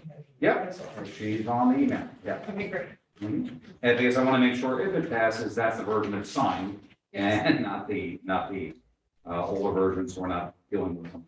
So to be clear, in the whereas clauses, it talks about that this is implemented under Upper Darby's home rule power, not under not as a tax under the real estate taxes put in through the Commonwealth. This is based on our home rule power. The reason being that distinction is important is it allows us to go over the 1%, which is what the administration is proposing and council introduced. So realty transfer tax for operating section 1 for operating expenditures hereby imposed upon transfer of real estate in real estate situated within Upper Darby, Pennsylvania, regardless of what the documents making the transfer are made. Then there is a series of definitions. I believe I went over a bunch of them on October 22nd. So unless if anybody has any specific questions, councilors can peruse them and ask me questions of that. So then section 3, which is kind of the clearest section here as to what the actual tax is. Section A, every person who makes, executes, delivers, accepts, or presents for reporting any document or on whose behalf any document is made, executed, delivered, accepted, or presented for reporting shall be subject to pay for and in respect to the transaction of any part thereof a tax at the rate of 1.5%, clearly delineating 0.75% to be provided to the township, an additional 0.75 to be provided to the school district. Of the value of real estate presented by such documents, which tax shall be payable at the earlier times the document is presented for reporting or within 30 days of acceptance of such document or within 30 days of becoming an acquired company. So clearly delineated that it's 1.5% tax.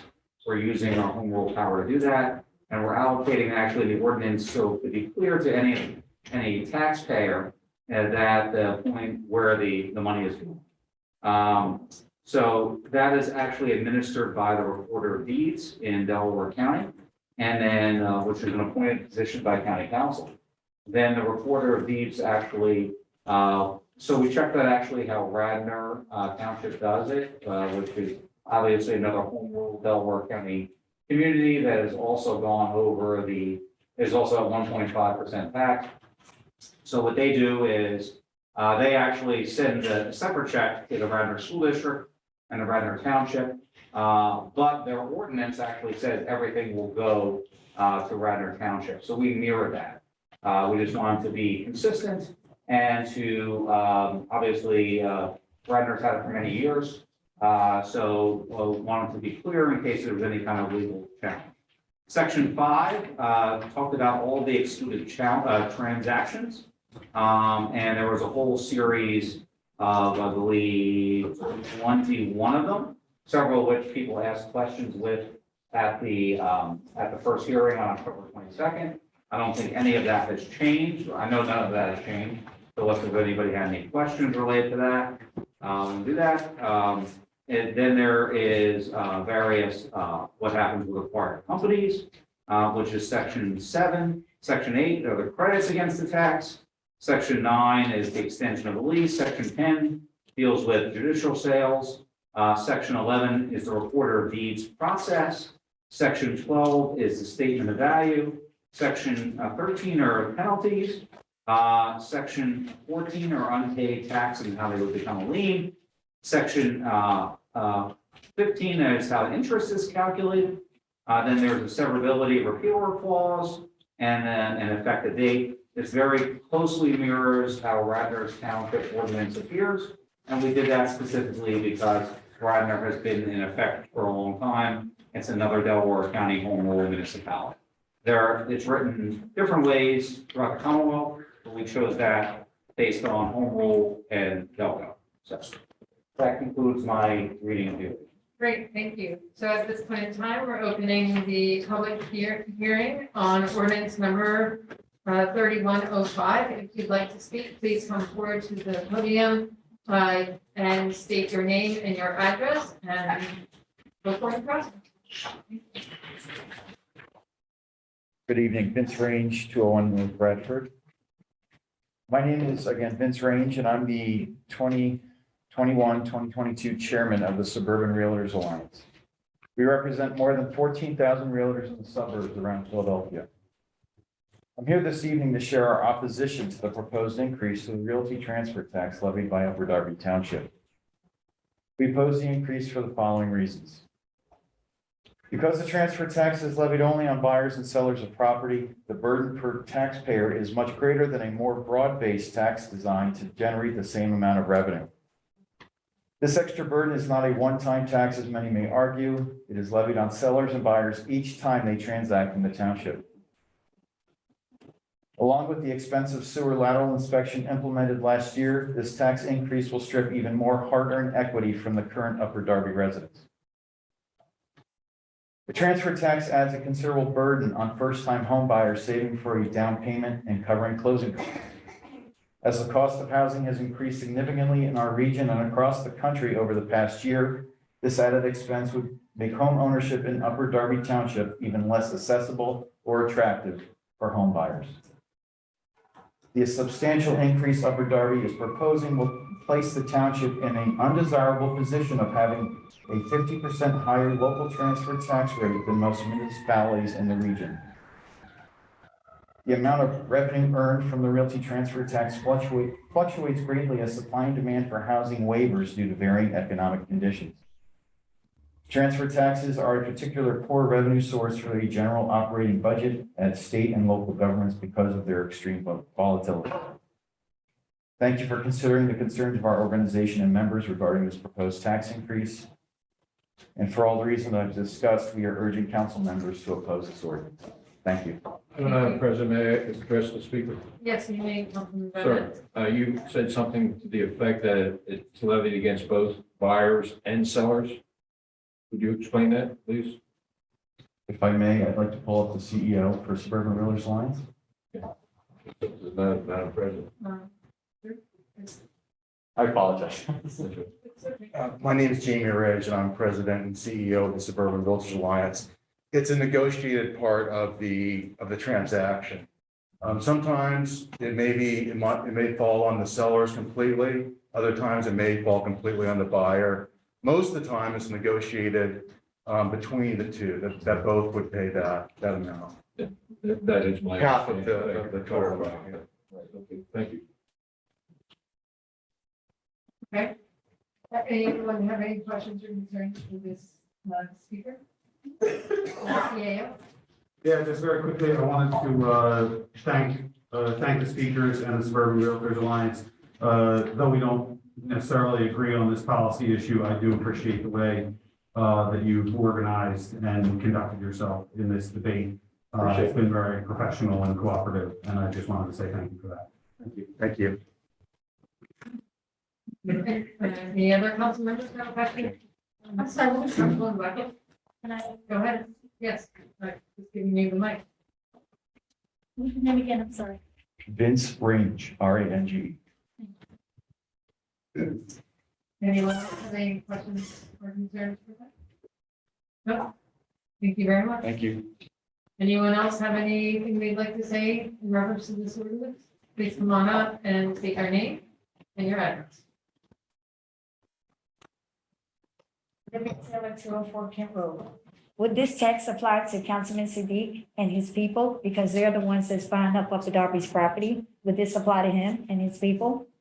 It would apply to anyone buying or selling a house. And because you will not answer our right to knows, you want to, let me get this straight. You want to tax residents, longtime residents who's been here for years, pay taxes every year, faithfully. And because they want to leave, you want to tax them even more? And yet you won't answer our right to knows. We don't know if he still owes 75,000 in back taxes. Maybe if you collect that can help your shortfall. Excuse me, it's my time. It is my time. I'm not out of line. It's about slandering. Excuse me, that you don't have the right to censor anything, Laura. I just went over that. You just can't help yourself. Well, You when cannot break help the yourself. rules of Excuse decorum, me. When you break the rules of Excuse decorum, me. that's where You you don't have the right want to ask say. about the ordinance Excuse me. itself. Excuse Ask about me. the ordinance You itself, do but not not the council have members the right to specifically. tell me. So how ask to about the act. ordinance itself. You don't have the right to ordinance dictate itself. to me. I The asked ordinance the itself. question, will this apply to Councilman Siddiq and his And I people? said, if he's buying or selling houses, the answer is yes. Well, they're transferring deeds amongst each other. If anyone is involved in You're not buying or answering the selling question. of a house, then it would affect them if this ordinance is passed.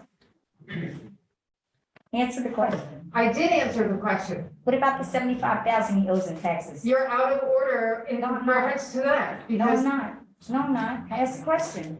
You're no, taxing residents. no, it's, And he owes taxes. It's Ma'am, a question. Ma'am, you're allowed to comment on the ordinance. Please comment. on Okay, the I am ordinance. commenting on the ordinance. Right, but this is It's not a dealing with question. taxes This and is not properties. necessarily a question. It and is answer dealing scenario. with taxes Comment on and the properties. It is dealing with taxes and properties. You have a councilman. it's sitting there. not, no. Excuse me, no, stop no. interrupting Sorry, me. you're out of order. No, I am Too much. not. No, I Yes, am you're not. specifically You have a conversation, councilman. this is a public hearing. for Yes, it ordinance is. Number 3105. Yes, it is. The real estate transfer tax only. That is the conversation. Real estate transfer tax only. Only. That's it. That's all we're talking about is this specific ordinance. Whether or not it should be passed. That's the conversation. It's not a conversation about council members' But they owe personal tax taxes, situation. okay, It got has it. nothing to Of do with course this ordinance. Of course not. It has nothing to do with it. It does so. Stay It's to property. to the public hearing for ordinance number 3105. Got it, got it. Again, I'm gonna ask the question, does this apply to him and his community, the ones that are buying up the property in the township? I've answered the question. It's been Answer it asked again, and because you keep answered. talking, It I has didn't been hear it. asked and answered. I didn't hear it. Can you repeat that? No, I've responded multiple times.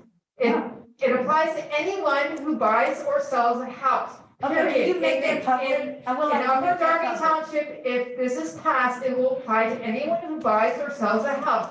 Great. Period. Thank you. I would like to see that. I will make that public, okay? Thank you. It's public. Anyone else like to speak on ordinance 3105?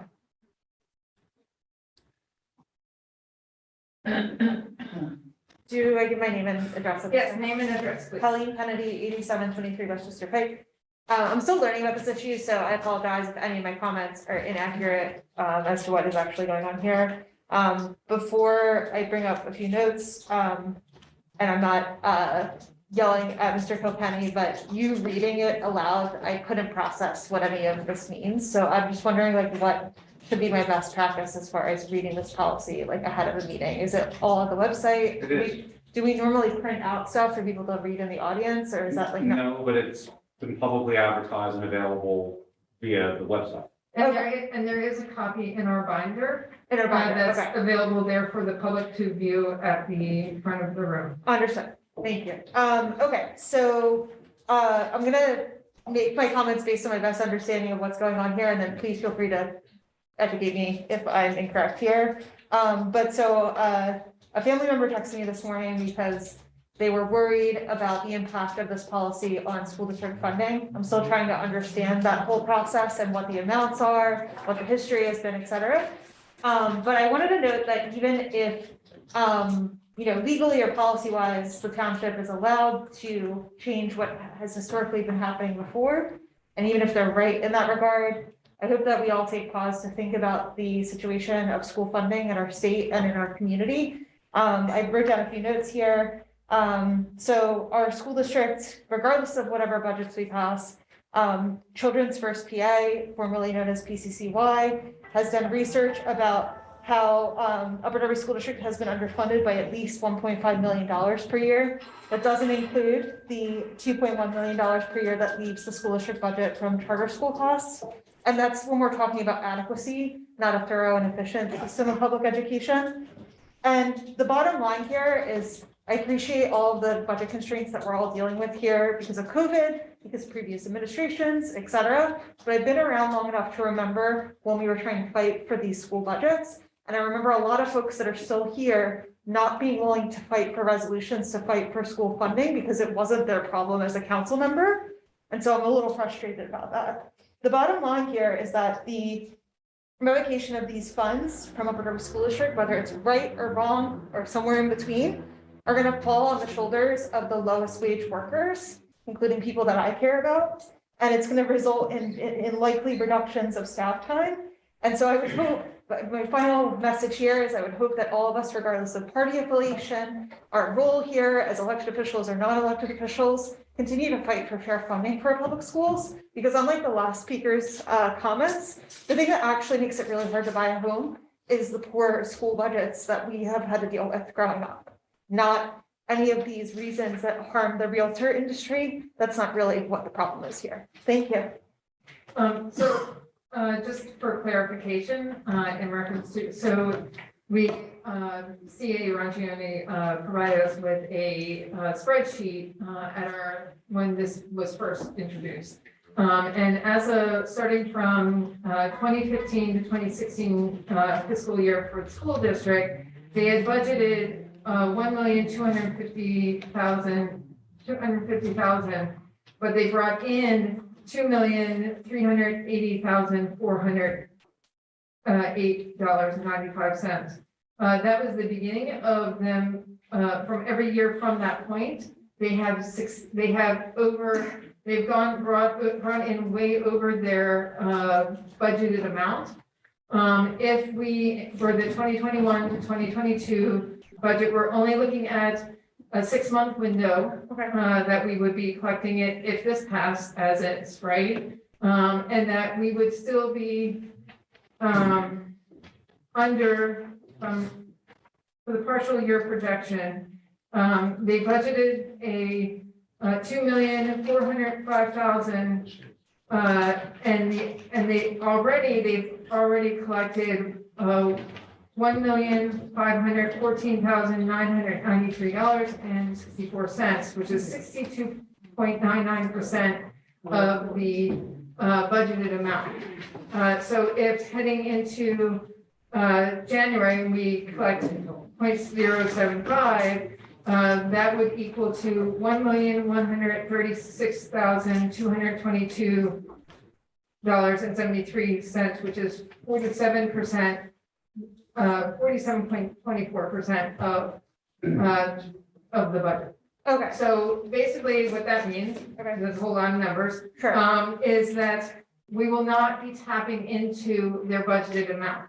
We will only be tapping into the excess that they've received, have been receiving over the years.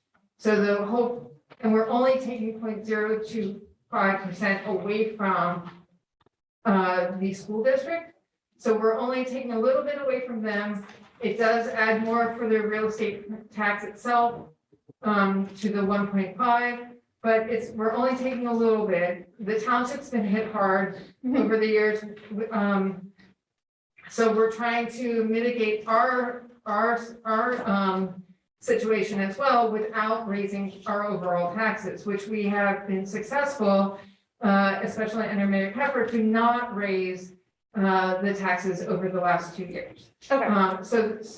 We have to, this is something that we've been entitled to, but never tapped into. Understood. I want to be clear, I'm not accusing anyone of doing anything they're not allowed to do. You're certainly allowed to do it. And I know that regardless of what I say today, folks will vote or not vote on the policy. That's fine. What I am saying is that even during this time that you all weren't doing that, our school district is struggling. And I would love to see more advocacy from our council, from our mayor, from anybody in this room to make sure that we're fighting for the highest allocation of dollars for our school district, because that's ultimately what's going to lower our local property taxes. Right, no, and I agree completely, and I've been an active participant for fighting for a fair funding formula on many levels of my activism before I was elected to office, as well as while I've been elected to office. So that is a concern for all of us, because we do live here.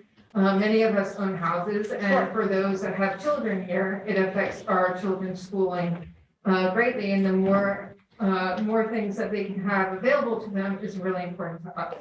So my very quick last thought, and then I'll stop, is just that, and I'm not saying this to invoke a different resolution, but you'll understand in a second. Later on in this program, there's going to be a resolution about the PRO Act, about labor rights. And so I just urge our council and everyone involved to think about how they can best use their voice in school district affairs, even if they are an elected official, because ultimately, when the finances of our school district are made more difficult, it's the low wage workers that are impacted, not the administrators at the top. And so I just am asking y'all to get more involved. Thank you so much. Thank you. Councilwoman Blackwell? Mrs. Kennedy, I have just a question for clarification. Ms. Kennedy, do you want to come back? Sure.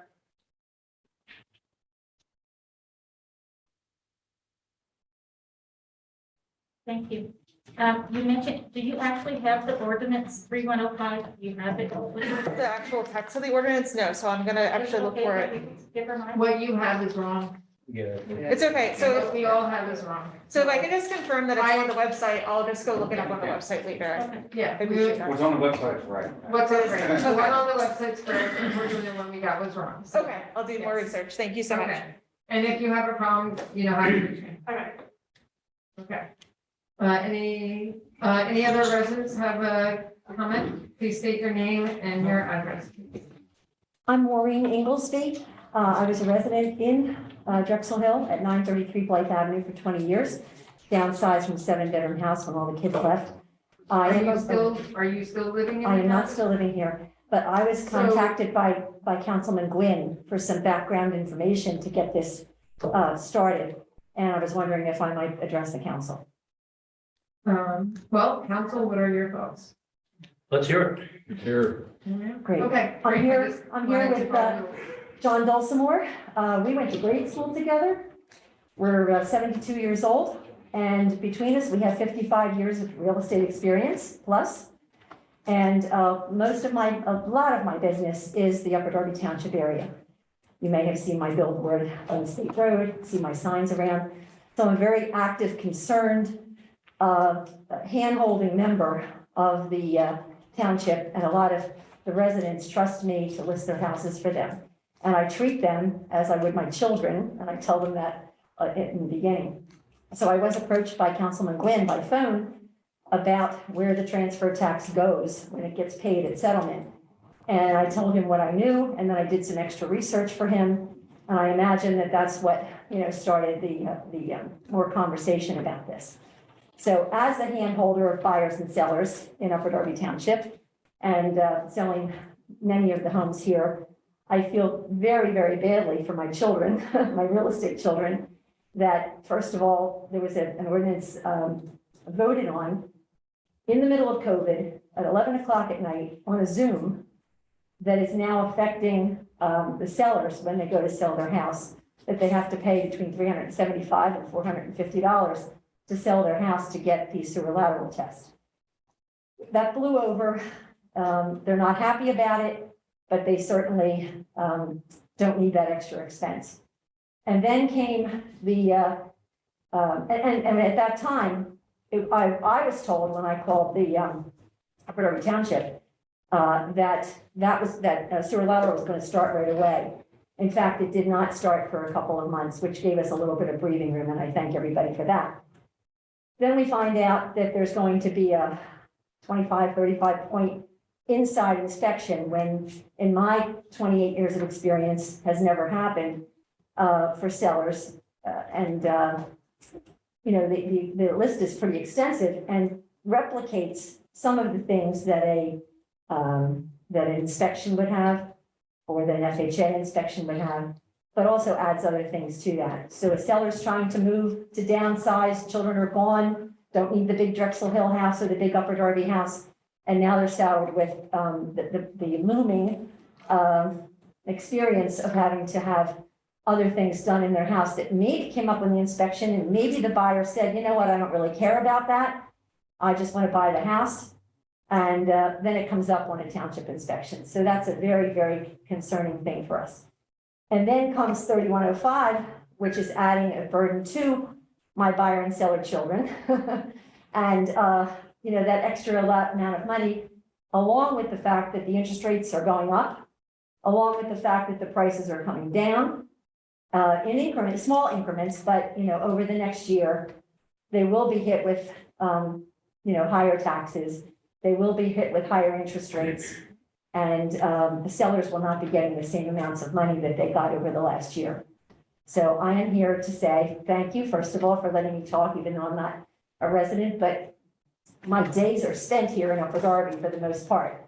You know, out of a 24-hour day, there's probably 10 hours spent driving around Upper Darby Township and Drexel Hill, listing and selling houses and checking on my clients and going to settlements for Upper Darby and Drexel Hill houses, as well as the surrounding area.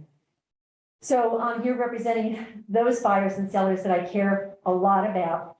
And Mr. Gwynn knows me from a long time. And he knows that I care because he has used my real estate services and called me about a lot of different things over the years regarding real estate. So I would hope that you would consider this very, very carefully and not put any further burden at this time on these buyers and sellers who are trying desperately to just change their lives or start their lives. Thank you. Thank you. Councilman Burke. Question for you, Mrs. Englesby. Can you step up, please? You made a statement about the lateral sewer inspection. Yes. That it did happen right away. My question is to council, to the solicitors. If this gets passed, what happens with people that have an agreement of sale that might not go through for a month or 2 months? Are they paying 1.5 or are they paying 1.0? Well, the ordinance will go into effect in 2022. So when it closes, it'll be affected by this ordinance. Okay, but they have an agreement of sale. It doesn't matter. Just tell me what will happen. So we won't be open to any lawsuit or anything. Are you saying that somebody has an agreement of sale? Real estate transfer taxes are provided laws by the General Assembly. They are enacted by municipalities all the time. Right. To somebody who gets an agreement of sale on their house tomorrow, and you're wanting to start this January 1 of 22, is that Yes. correct? All right. Somebody has an existing agreement of sale in progress right now. They're subject to doing this transfer tax, or is it anybody that has an agreement of sale after January? That closes. Pardon? When that's presented to the recorder of deeds. At closing. Shouldn't it be when they are first listing their home Ma'am, that's not how Starting this, January that's 1? not how this ordinance works. So we're in the middle of the process, right? And they think that they're gonna have this much to put out. And then halfway through the process, they're told, all right, it's January 1, now you're selling on January 12th. Now you have to pay this extra tax. I appreciate your argument, ma'am. I'm just telling you how the ordinance works. Well, hopefully it won't be passed. Hopefully it won't be passed and, you know, right there and then is cause for concern. But if for some reason it is passed, which I hope it will not be, I think that maybe that ordinance needs to change. But hopefully we won't have to discuss it because it won't be passed. Okay, thank you for that explanation. Thank you. Thank you.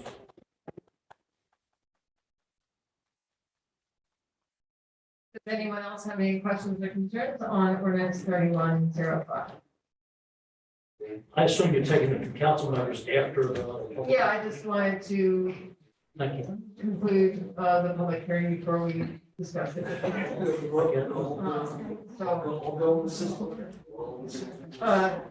Is there anyone else from the public that have any questions or concerns on this ordinance? Okay, I'm not hearing, no one's coming up. Anyone else coming up to the podium?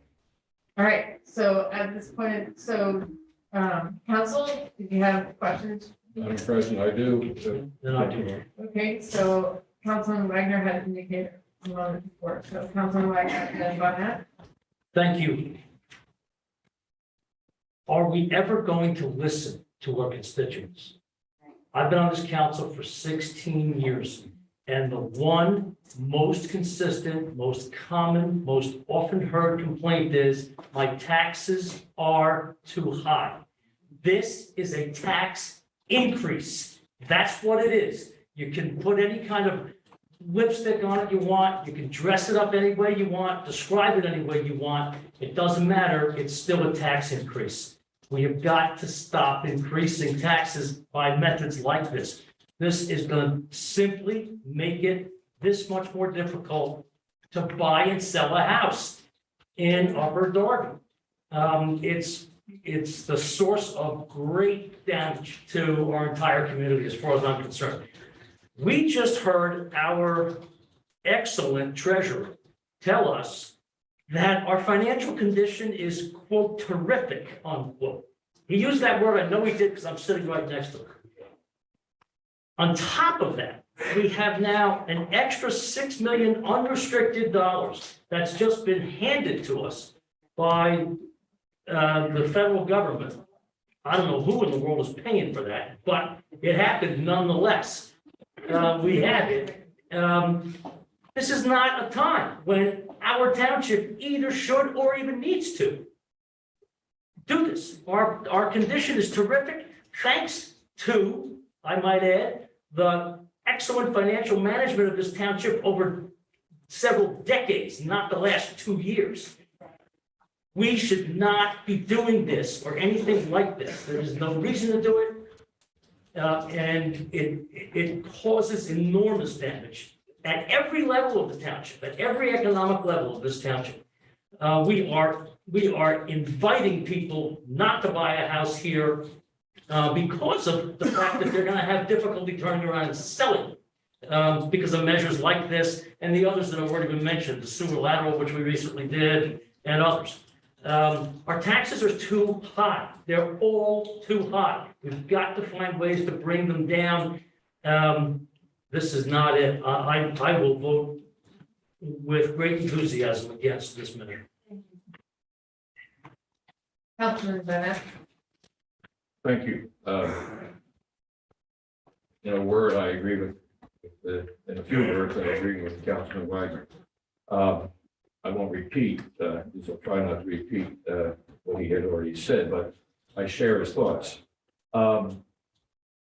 First of all, it's unconscionable to raise any kind of cost by 50%. That's a huge percentage. That's a huge proportion. Back to the point, and I think Councilman Wagner did touch on this at least. We are going to receive $40 million from the federal government over the next 2 years, of which as the treasurer said, we have over $20 million in the bank right now. And I can't for the life of me figure out why we need to also increase taxes. We have not even determined, at least the council has not become aware of how this money is going to be spent, this federal money.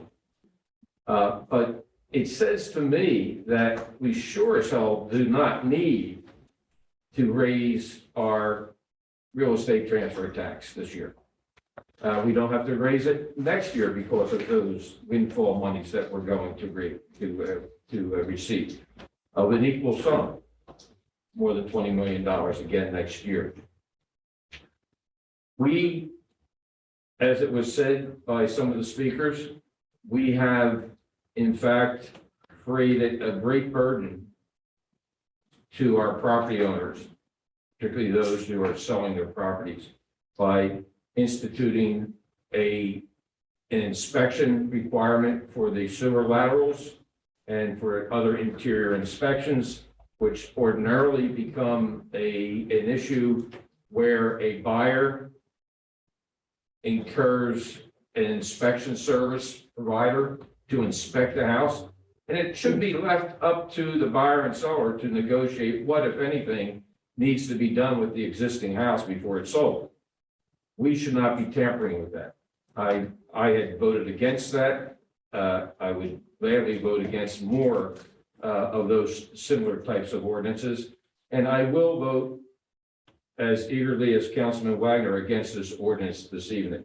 I also believe that we're not listening to our constituents. We need to begin to do that. Like Councilman Wagner, I've been on this council for a lot of years.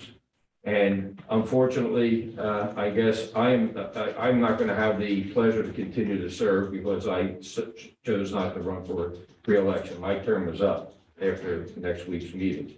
So I am glad I have an opportunity to vote against this. I encourage all council members to vote against this ordinance this evening.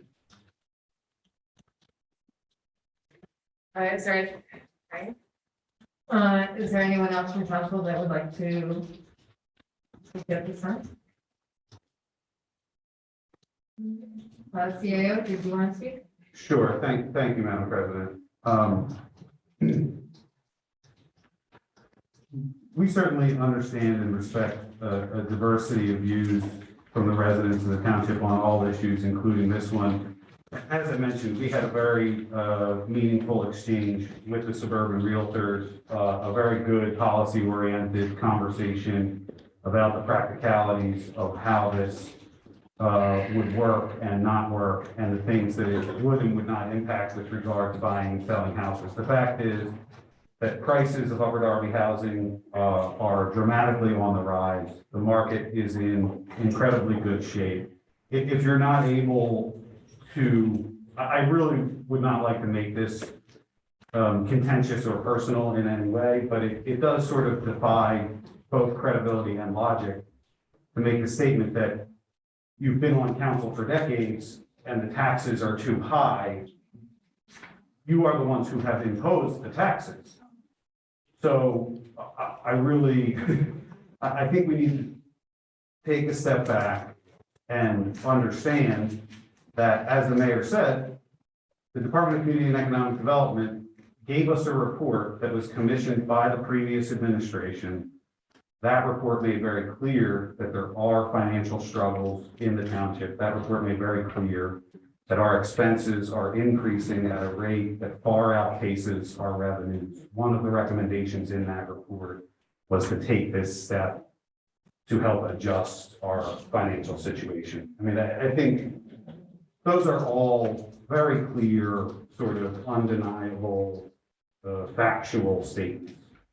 And so this isn't anybody's favorite ordinance, but this is responsible governance. This is looking forward to safeguarding the future. Our township has the highest unfunded post-employment benefit liability in the state, if not the country. We're on the hook for over $300 million of unfunded liabilities. It is absolutely necessary to take steps like these in order to safeguard our financial future. Mr. President? Mayor? So this, like CEO Ron Janney said, this isn't, anyone's favorite ordinance. I'd just like to point out that over 80% of the housing stock in Upper Darby was built before 1960.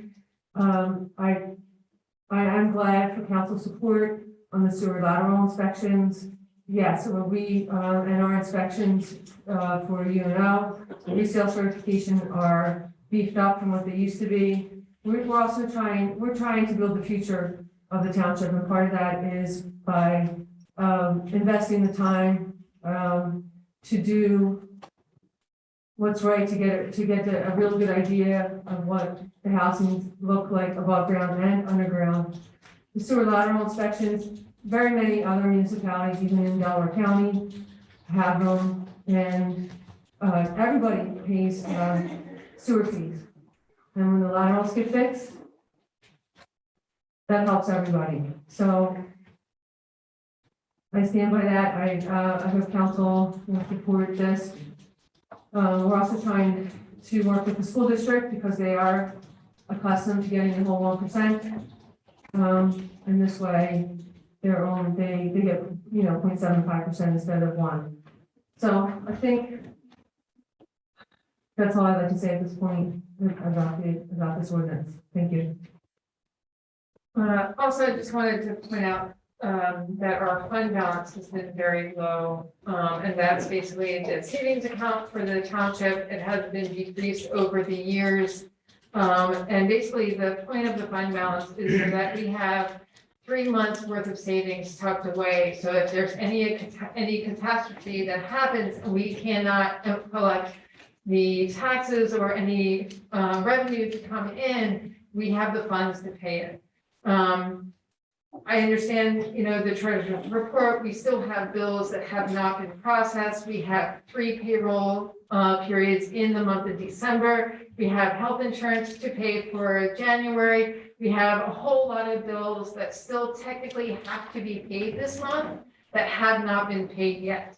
So as far as the treasurer's report, yes, we're looking pretty good right now, but there are a number of bills that have not been processed. There are a number of bills, POs that have been, and my understanding, the CAO had asked for all POs, purchase orders to be turned in by today. So there's a whole lot of purchase orders from all the different departments that are waiting to get processed, that aren't in our end of November report, aren't in the numbers. So I just want to point out that there are, yes, we might be looking really good right now, but the reality is there are a lot of bills left to be paid. And just want to, our fund balance has been underfunded for a very long time. And in some of our previous years, the fund balance was tapped into to compensate for the first couple of months of the year instead of getting a trend like we have done in the last couple of years. So luckily with the rescue, with the ARP funds, we're able to utilize some of that for our transition time if we need to. But I just want to make it clear that, we have been underfunded our expense, over the years prior to this point in time before 2020. And I just want to point that out because it was something that I know I talked about as a council person in 2018, 2019. Mayor Pepper talked when she was council person, talked about the OPEBs that were not funded at all. So these are huge dollar signs of money that still needs to be funded somewhere along the line. And we have had a lot of township employees retire in the past 2 years. So I just want to point that out as well. So there were just a couple of things I wanted to point out. And then I do have Councilman, but before Councilman Barnett speaks, I need to speak. Councilman Silva, did you want to speak? Yeah. I've lived here 20 years. You know, I get the issue with the rising taxes, which is part of the reason,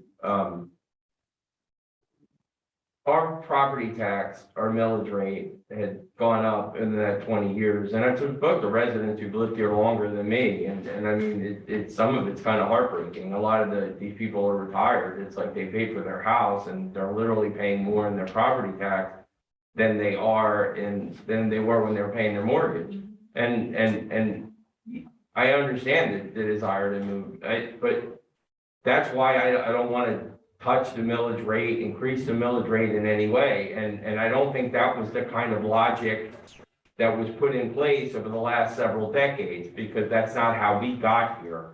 So we're trying to also not defund the schools in any way, not take from their budget, because they're also under a fiscal constraint. This is a difficult decision. This isn't a decision that's made lightly by anyone. But I just want you to understand that concern is there as well, that raising the millage rate is something I'm utterly fearful of. And while this is, I mean, next week people are going to come and ask us to double the number of officers on patrol. You know what I mean? It has to come from somewhere, and I apologize for that. There's no other way of putting it. But I hope you understand that this is not a light decision. Thank you. Any other council member besides Councilman Bennett, because he's already spoken, so I just want to give everyone a chance to speak. And excuse All right, me, Council, I've already spoken to. yes, exactly. So anyone else like to speak? Okay, seeing none, then Councilman Bennett, go ahead. Thank you, Madam President. The allegation that perhaps us old timers on council have so to speak, should be held accountable, if lack of a better term, for raising taxes. I'm proud to say that the years that I have served on council through other administrations, we did not impose a lot of regulations. Our philosophy was smaller government, not larger government. We raised taxes responsibly when we had to raise them, 1%, 2%, always and almost always within the framework of inflation or less. So as costs go up, yes, you have to cover those costs. And there were many times when we have had zero tax increases in the other in former administrations. Yeah, right. So again, I think that we always acted responsibly and always acted to promote smaller government versus imposing a lot of new and imposing requirements on our residents. Thank you, Councilman. Just before Councilman Wagner speaks, does anyone else want to speak? Seeing none, Councilman Wagner. No surprise, I agree with what my friend Don Bonnet just said. And it's true that neither he nor I will be here much longer. I'm sure that's the great chagrin of everyone in the room, but it is what it is. Nonetheless, with all due respect, to say that I don't want to raise the millage rate, but it's okay with me to do this just makes no sense at all. This is a far more serious tax rate, tax increase than simply raising the millage rate 1% or whatever it would be. As Mr. Bonnet pointed out before, this is like a 50% increase in this tax, going from 1% of the sale price of a house to 1.5%. That's a lot of money. It's a great deal of money on a house that sells for $100,000. What is that? $500 tax at that time, and you get up to a house that sells for several times that, of which there are many in Upper Darby and Drexel Hill. You're talking about a very serious amount of money. This is not the time to do it. Frankly, I think never is the time to do this. We've just heard, again, from the treasurer that our condition right now is very good. And quite frankly, I will say that most of the arguments that I heard around this table we're hearkening back to what seems to be the favorite theme of Mayor Kemper's administration. And that's to blame the people who were in office before. We're talking about here and now. This real estate transfer tax is simply not something that we should be increasing at this point in time, certainly by such a magnitude. It is what it is. It's a tax increase, plain and simple. And if nothing else, please tell me you won't go on any longer congratulating yourself for not having raised taxes. I mean, wow, this is a very substantial tax increase, and dress it up any way you want, that's what it is. Thank you. Can we have quiet in the audience unless you're coming up to the podium and speaking? So if you'd like to speak, please come forward. We didn't, I didn't actually close it. Gary Merrin, 1114 Wild Avenue. Not up here to speak as the former finance director, up here to speak as a resident of the township. But I'm informed by the information that I gleaned here as the finance director. And so let's just lay out some numbers. The current budget this year, 21, $70 million of 90 million in total revenue comes from properties. It's property taxes, sewer fees, trash fees. We are, and I mean, in fairness, there are two sides to every argument. We are one of 4, 5, maybe 6 local governments in the state of Pennsylvania that don't enjoy a realty transfer tax. Everybody else does. The problem here is that we've not diversified our tax base. We should have an earned income tax. We should have a sales tax. We should be putting tax burden on lots of other sources rather than just the real estate. That's the problem. My personal thoughts and my comments that have been made in the year gone by is that we needed to look at all of our taxes and come forward with a reinvention of the whole tax base. I think we could raise money and decrease taxes locally because of the way the earned income tax works in Pennsylvania. It hasn't happened yet. I personally am not a fan of just picking one tax because that plays as a tax increase, and it shouldn't be. But the taxes should be shifted away from real estate so that it doesn't bear the brunt of running the whole township to other types of taxes. That's my opinion. Thank you. Anyone else from the audience like to speak? Anyone else from council like to speak? Can I say something? Martin. Yeah, yes, please. Please come up to the podium. There's a disagreement with this tax. Sir, your name and your address. My name is Jim Gardner. I live at 1108 Chamberlain Avenue. If there's such a disagreement with this tax, why don't you put it on the agenda for the next election and have the people of the township vote on it? And maybe they would even know about it because nobody knows about it. And let them make the decision on what they want to do, not just this group that nobody knows what you're doing. Unfortunately, sir, in the Commonwealth of Pennsylvania, to put ballot referendums on, they're very narrow focus. If this was sent to Delaware County Board of Elections to be put on the ballot, it would not be accepted. Why not? Because it doesn't fit into one of the categories that's allowed to be voted on by referendum. So what you're telling me is that this group here is the only one that's allowed to make a decision for everybody in the township. This ordinance was advertised 3 times. It was introduced at an October 22nd meeting, and now it's being considered here at a public hearing for a vote for a public comment as you are, sir. And I've talked to probably 16 residents within my area. They don't know anything about it. So whichever way you're advertising it, you're not doing a very good job of it. Thank you, sir. Anyone else from the public have any other things to add to this public hearing for ordinance number 3105? Anyone else? Anyone else? Seeing none, I'm officially closing the public hearing for 3105. Councilman Quinn, I know that you had something. Can we move to a motion and a second and then talk about your concern at that time?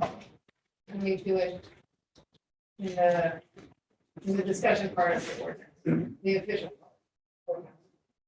Okay. So can we get a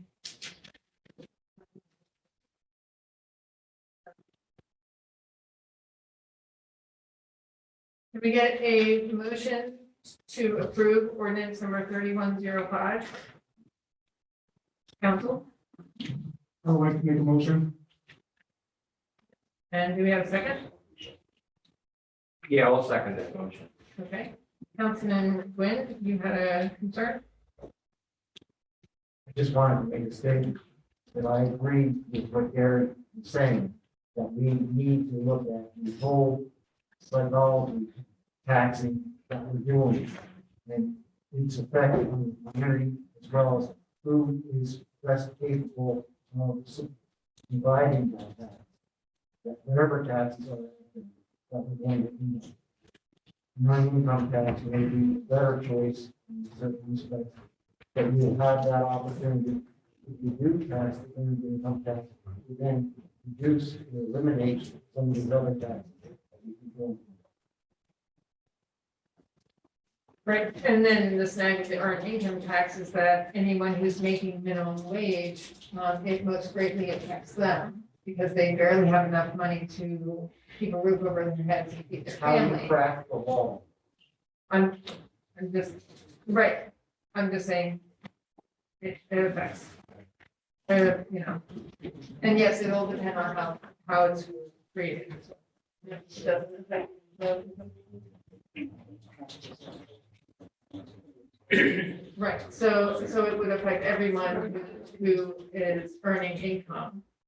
And we can't craft it in any way to avoid any You can specific. establish floors that you have to exceed before you get the tax. Our solicitors don't, or. Okay, so we have moved and seconded ordinance 3105. Are there any other questions or concerns from council made on this? Yes. Councilman Wagner. I am as adamantly opposed to the imposition of any income tax in this township as I am this. And I urge you all to bear that in mind, though I won't be here to remind you. Hopefully my daughter will. Thank you for that clarification. We agree on something. It happens from time to time. I just said that I would support an income tax. So you just said the same thing. Thank you. Yeah. It happens sometimes. That's all. Anyone else would like to make a comment? All right, seeing none, roll call vote.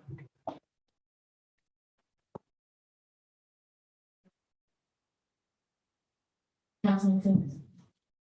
Yes. Councilman Silver, Yeah. Councilman Redwell, Yes. Councilman Lloyd, Yes. Councilman Burke, No. Councilman Siddiq, Yes. Councilwoman Faria, No. Councilman Barnett, No. and Council President.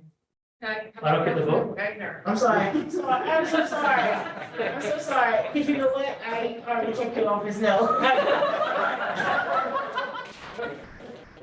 Talk about Freudian slip. That's a good guess. So for the record, I am a no. Oh, man. Council President Wentz. Yes. It's 1, 2, 3, 4, 5, 6, 7, 1, 2, 3, 4. I think Councilman Wagner was a vote no twice.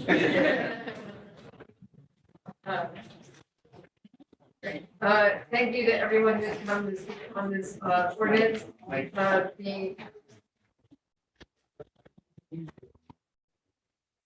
The, Council President, I'm requesting a 5-minute break. okay, well, before you do that, I just wanted to say that we go to class. Is council cool with a 5-minute break? Yes. Okay, 5-minute break. Just run. No, thank you. I'm just standing off this actually really helpful.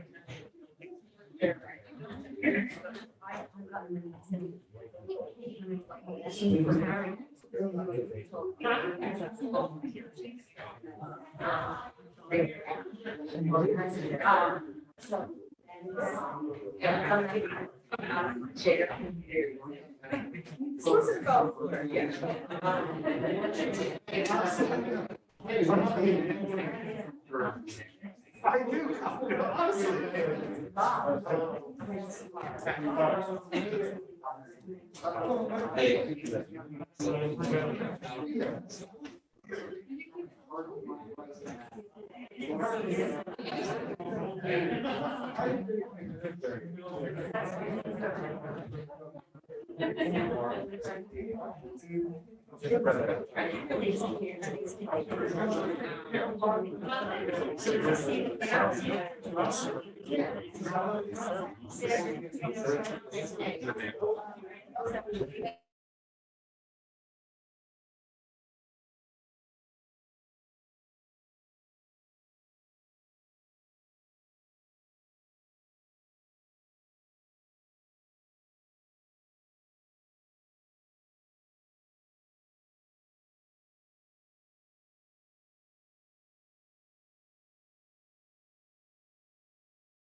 Okay, so our recess is over, our 5 minutes off, 5 minutes off, and turn to 7 minutes over, no, 2 minutes over, we're only 2 minutes over. So that's good, that's actually really good for us, great. Yeah. Listen, I'm not denying you, my math is weird today. That's all. Okay, great, well, thank you for everyone who's still here, for staying. Our next, subject is a discussion and action on ordinance 3109. Solicitors, would you like to give us a brief on 3109 and what's happening? Sure, thank you, Council President. I appreciate it. Just to be clarified, this particular ordinance is advertised on Monday, December 20th, 2021. And this is an ordinance about the Darby Township, Delaware County, authorizing that part of certain unencumbered appropriations allocated by the 2021 operating budget be transferred from various departments and agencies to other departments and agencies within the township and repealing all ordinance and resolutions inconsistent herewith. There exists in certain unencumbered appropriation allocated by the 2021 operating budget, and pursuant to section 909(1) of the Home Rule Charter of the Darby Township, the mayor has requested that parts of certain unencumbered appropriations be transferred from various departments, offices, and agencies to other departments, offices, and agencies within the township. Now therefore be ordained by the Darby Township as council as follows. Section 1, a certain portion of the unencumbered appropriation allocated by the 2021 operating budget shall be transferred from various departments, offices, agencies to other departments, offices, agencies within the township as follows. The funds will be moved from public works, vehicle maintenance, public works, park maintenance, license and inspection, fire, miscellaneous. These are the previous allocations from the 2021 budget clarification. Human services, information technologies, public works, construction, and the legislative body, and for a total of $2,096,000. Going to park and enforcement, human resources, administrative services, Illinois planning and zoning, the highway fund, the executive branch, or executive department, parks and recreations, electrical works, public works, electrical, HUD, the CAO, financial administration, and emergency management for a total of $2,096,000. Okay, I just want to clarify that this has been adjusted a little bit from the last time it was presented. Also, looking at this one, just wanted to, I'm sorry, I did not mention this to you before we started. I think there was a typo for emergency management that should actually be 440,000 instead of 444,000. So I just want to clarify that typo, because it takes us over instead of where we want to be. So.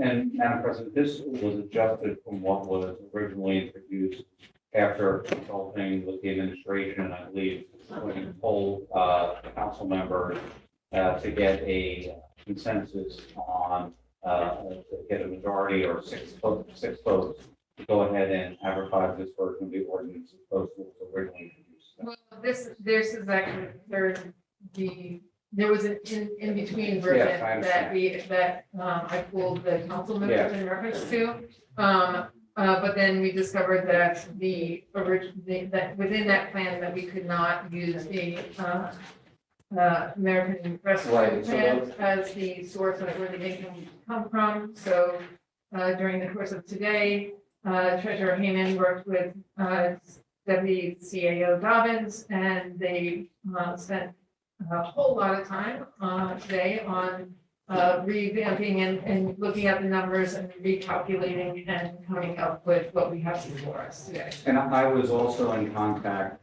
close contact with Ms. Dobbins.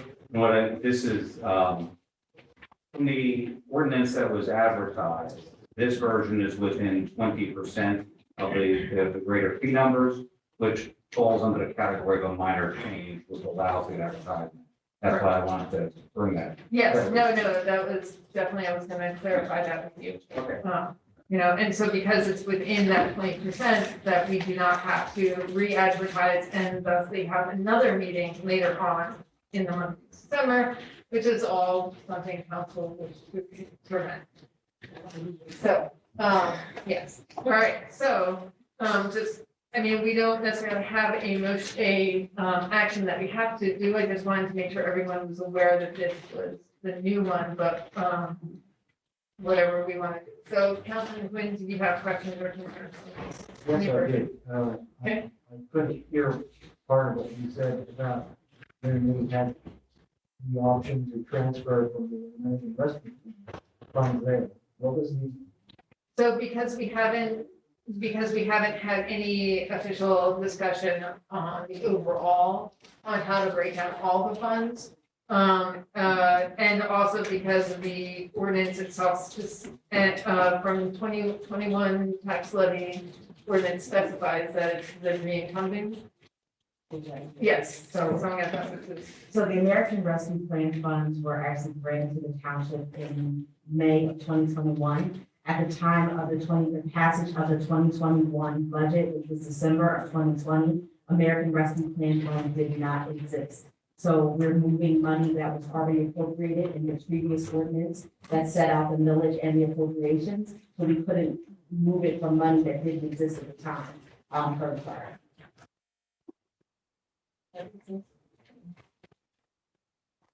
Understand what you're saying. Okay. Councilman, do you have anything else? I still thought the money on your statement there, that would imply that you can't use the American Rescue Fund until a year. Yes, no, for clarification, the charter allows us to move money between line items from the previous year that was already done. So in 2021, that's what was set out last year when we did the millage. We're not saying that you can't use the American Rescue Plan funds for what you would like, but you can't reallocate between the line items because it did not exist in December 2020 when we initially did the budget and the appropriation. But it doesn't also exist in the 22 budget either. So it wouldn't, so in any future, if it doesn't exist in the budget, in the original budget for that year, then it cannot be used for transferring funds within the departments. Yes, correct. This refers to the 2021 budget.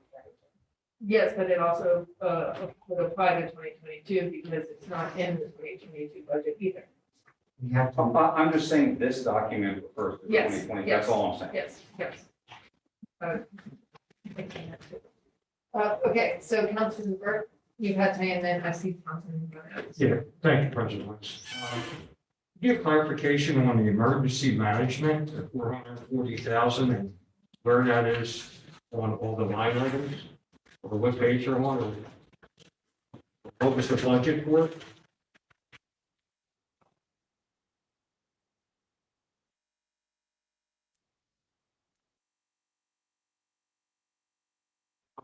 Management was Mr. Falcon, and prior to Mr. Falcon is Mr. Cole.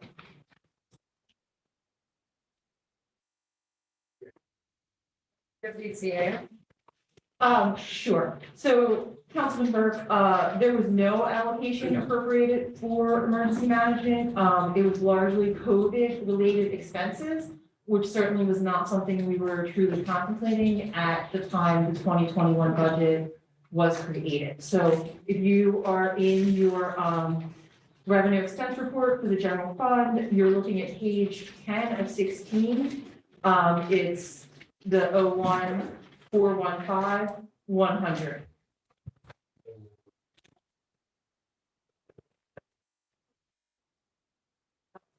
And that would be reimbursement money from our recovery money? Would that be going to that or going back to the departments that we used for overtime for police, fire, or the extra trash collection? Wouldn't that be going back to the departments instead of emergency management?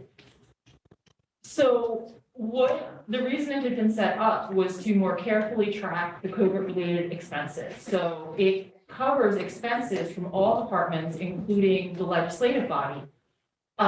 What we have been trying to do is, and the reason that it's helpful to track it in one location is because then we know how best to go after, as we go after FEMA money and other money.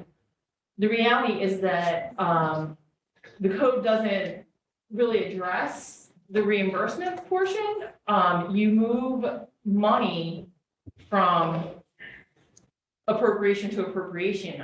You don't move money from revenue or anticipated revenue to cover overages. Correct? So you're saying we lost 440,000 in expenses due to COVID? No, to some extent, you know, I mean, we tracked for example, we tracked, the advertisement of council meetings as a COVID expense. Because we had hoped that there would be consideration for the fact that it was very expensive to continually to advertise because at any given time, we weren't sure virtually, we continued to advertise. That's money that was budgeted in legislative body. It was tracked in a single account to make it easier to go after reimbursements and to really show what we were spending. I wouldn't consider this lost money. It's money that we certainly have throughout the different funds in the budget. That's part of the reason the reappropriation is necessary. Okay, thank you. No problem.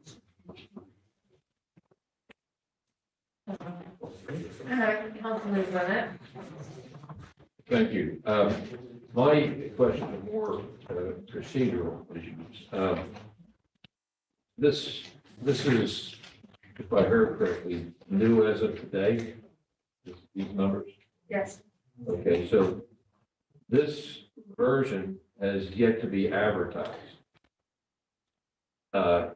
It's my understanding, and Mr. Solicitor, you know, feel free to comment on this if you care to. It's my understanding that an ordinance is to be in final form when it's introduced, then advertised, then a public hearing, then adoption. Can we legally move this tonight and act upon it? It seems to me it's changed substantially. And how can we not have to re-advertise this? Thank you very much. Solicitor. Thank you very much, Councilman.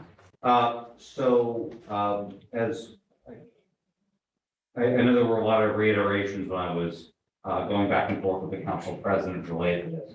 So it was brought to my attention that earlier this week, I believe on Monday, that council and the administration was going to wish to change the ordinance that was originally introduced. I said, hey, that needs to be, and say, hey, so that needs to be advertised 7 days before anything is acted on.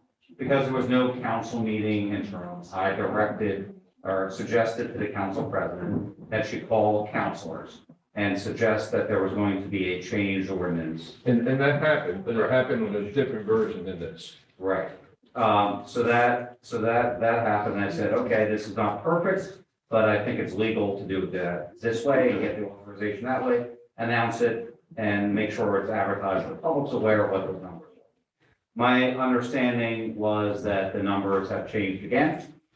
So then I was asked by the administration, Ms. Dobbins, how much could they change? What would trigger, what's a major or minor change, essentially? Because obviously ordinances change, but it depends on is the heart substance of it changing in a substantial way. So I said there is no actual, there's nothing in the on our charter, administrative code, or the first class township code that really addresses that.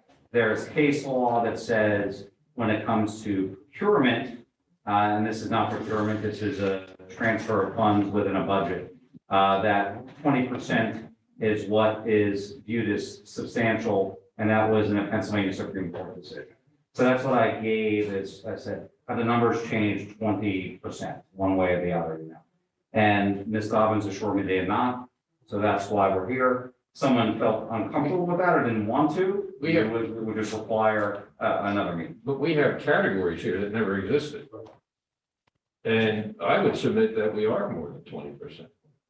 And I appreciate the advice. Yeah. I think it makes sense, but, you know, I'm a little uncomfortable with that, not having the transparency of having advertised it again.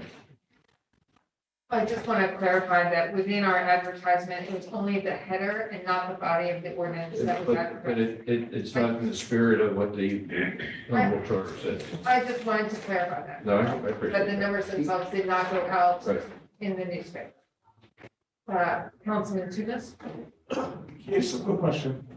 For us to enact this, we just had to, publicly vote to present this next Monday. Was there? You're voting on it, it's been advertised to be voted on Monday. Yeah. Okay. There's no action we need to take. Tonight was more of, I believe, an explanation as to why it's on Monday and what's happened in the interim, to be as transparent as possible. And the reason why the concept of action was added was in case there was any kind of action that needed to be done because of the new laws of the Sunshine Act. We have to acknowledge all that we're doing in the council meeting. So by having discussion / action, it opened the door for anything that we needed to do regarding the ordinance. But regardless of postponing action until Monday, it still seems to me that, you know, this has changed substantially and ideally should be re-advertised before adoption. I'm a little uncomfortable, I have to admit, not having followed the procedure, given the amount of, and the frequency with which this has changed, number one, it's changed a few times. And number two, as recently as today, and I have never seen this before. And I have to say, what I am seeing is substantially different than previous versions of this ordinance.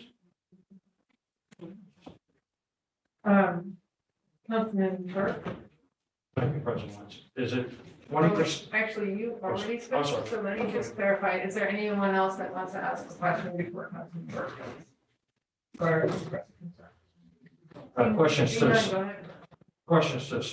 you used the word 20% of change. Is that 20% of money going from one end to another, or 20% of the whole ordinance? When you assured me, Ms. Dobbins, of when I said 20% is or not a rule, but a suggestion for this, and then you said to me, no, it hasn't changed 20%, how did you figure that? So. Ms. Dobbins? That was calculated based on the total dollar amount that was moving from location to location in the original ordinance that was presented last week.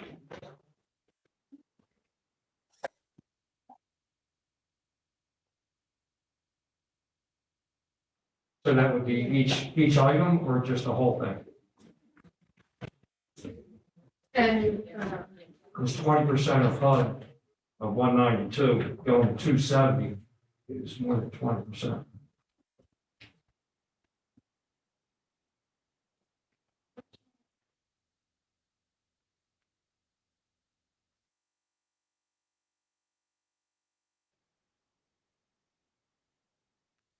sorry, Ms. Dobbins? So the original number that I had was $2,620,000. And so this ordinance, That was actually the middle, that was the middle version. yeah, that was the one presented at the previous council meeting. No.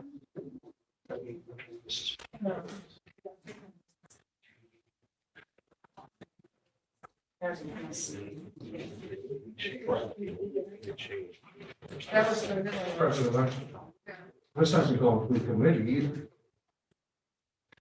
Not all of our ordinances get to go through committee. Even though we would love for them to get to go through committee, they don't always get to do that. I'm looking for my original. Seems like we're at a standstill.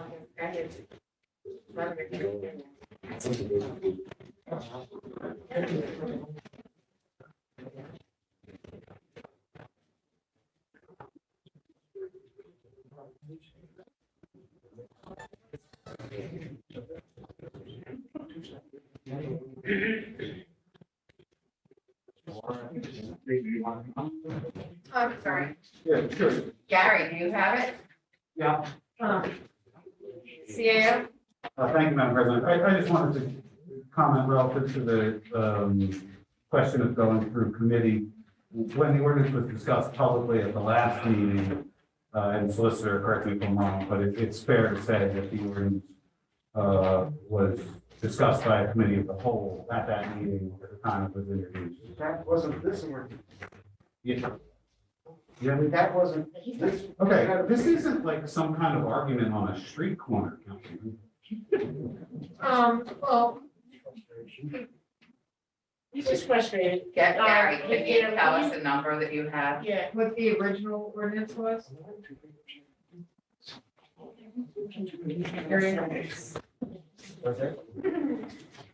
The original ordinance was a total of 2,179,000. And forgetting the machinations of what came in between, this is the original. Then we're absolutely within. Exact, well, if you take it, so, the real crux of this is what are we defining as 20%? Here, what was the 2 million? 2,179,000 was the original. Now, originally, 2,179,000 was drawn from police, fire, and sewer. Now, in the new version, it's drawn from quite a few places. So in the total, if 20% is intended to be the total amount of money moving from here to there, we're well within the 20%. 4%. Right. On the other hand, if you're looking at on any one particular line item, it's 100%. But I do believe the solicitor also said that 20% does not necessarily apply to budgets. Is that correct? No, that is true. I was just trying to give some kind of general guideline. No, I appreciate, and I do appreciate that. But on top of all that, I think in the spirit of transparency, it's not just the total dollars. Otherwise, we wouldn't have any category. We're going to take this much from the budget in some categories and put it in other categories, just blanket statements. We have very specific categories of where it's coming from and where it's going. And I think to be transparent, people have to understand that.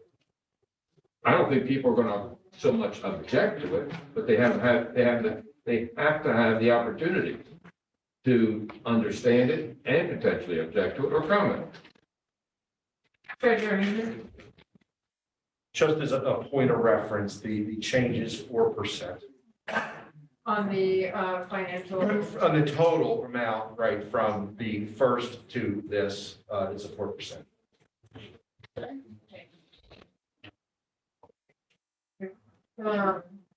I see Phillips and Silva. Oh, sorry, you need the microphone. Sorry, not bad. So my question is, are we supposed to vote on this tonight or on the 20th? The 20th. Okay, so we're looking at the numbers, this version, the 2,096,000, right? So if it doesn't get voted on the 20th, do we have to have another meeting? Yes. Before the end of the year. Before the end of the year? Yes. Let's vote on it now. Yeah, can we just vote it now because it's advertised. It's advertised for the 20th. That's not trouble. It's advertised for the 20th. I think we would have 3 or 4 more meetings. Oh, what are you doing? She just wants to hang on. Okay, Councilman Silva. Okay, my question is about the advertisement. So the advertisement is that it's an ordinance of Upper Darby Township authorizing that the unencumbered appropriations are reallocated. I mean, that doesn't actually change. Is that correct? Sorry. Well, that's what the advertising header says. Unfortunately, it's a little more complicated than that. What happens is the advertisements reference that you will have the ability to go ahead and view it at the township building if you want to go ahead and view it. So you want that process, once it's advertised, what the public has a chance to view should reflect what council's going to be voting. That's. Yeah. And a number to be correct, yeah, Yeah. yeah. Or else council always and that is why you're given the ability to summarize and reference it that way. If not, you'd have to publish the whole ordinance, which would cost a lot more money. So that's why it's done that way. But it shouldn't be necessarily an out to change things in the interim without the public having the ability. The option would be to not have the 20th meeting, have it the week after. Actually, there's a bunch of things already scheduled for the 20th that have been advertised for the 20th. However, if council decided to. No. Well, I understand Ms. Phillips is not able to attend any meeting later than the 20th, but if council decided to have a meeting in the week before the New Year's instead of the 20th, what would that would be re-advertising everything that was scheduled for the 20th? And it would have to be 7 days from this point in time. Is that correct?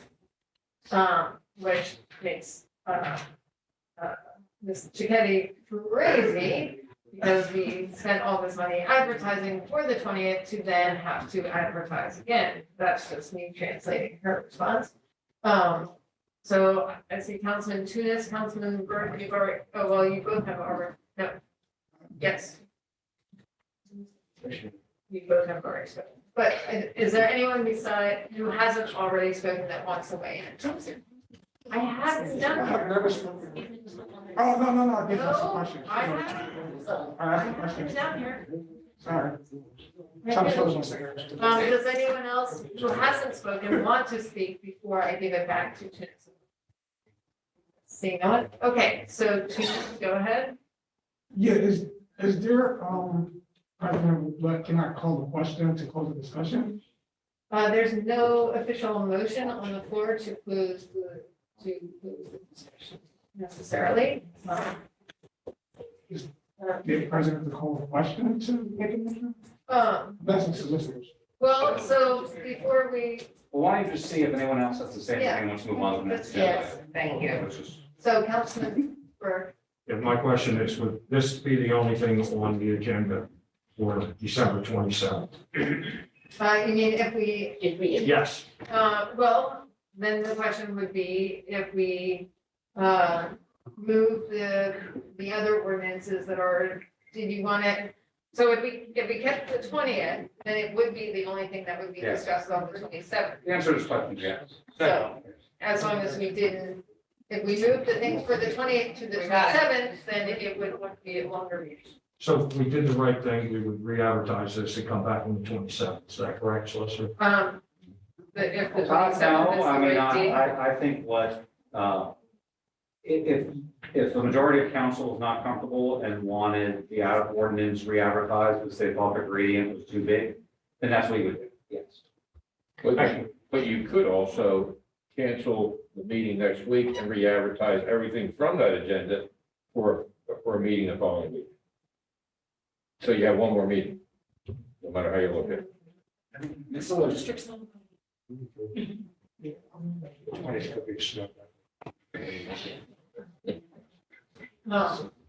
So what are the things that are for the 20th? Ms. Cicchetti, do you have the list of what we have for the 20th? Hold on. If you could advertise, you might do it. I need to get the list of what it is, because then we would have to advertise for all of them, if we were going to move the whole meeting. They someone have made a motion. Okay. There's so much information. So 3108, 3109, and We have 3108, 3109, 3110. We have the resolution for the Beverly Hills Middle School. So the land Land development. development. We have the appointment resolution. So all this is gonna be on the 20th? Well, so, Right, so for Becky, CAO. And just point of information for council, the land development is, the school district is closed on the 27th. I'm not sure that if they have pre-planned vacations, they will be, like those types of things, moving during the holidays could be problematic.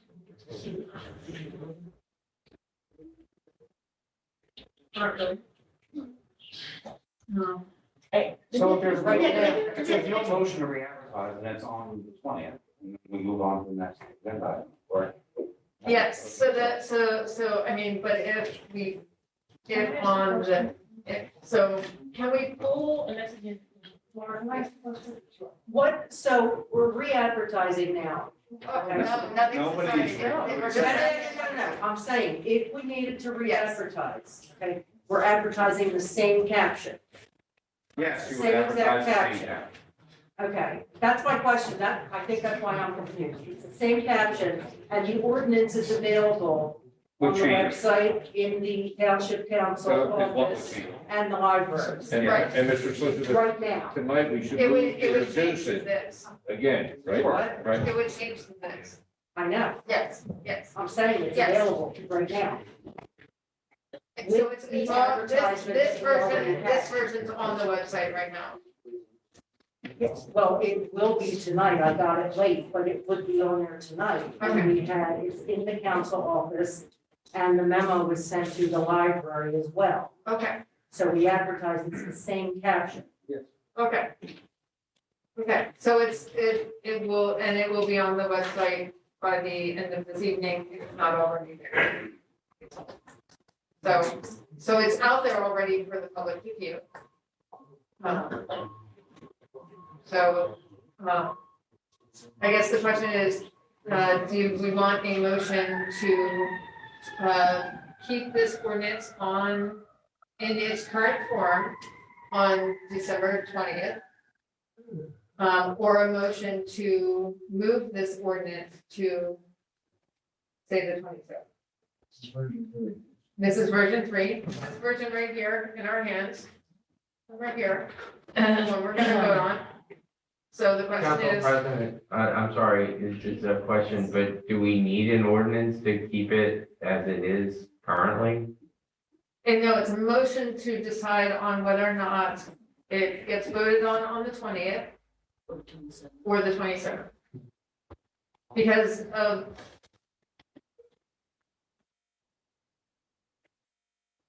we have the ability to make a motion, to make a decision on what we're gonna do to move forward. But So isn't it already set to be voted on It the is. 20th? It So we would only need a motion to change it, is that correct? Yes. sure, so then the Okay. motion is, the motion to move the meeting, this ordinance to the 27th. Assuming people are available on the 20th.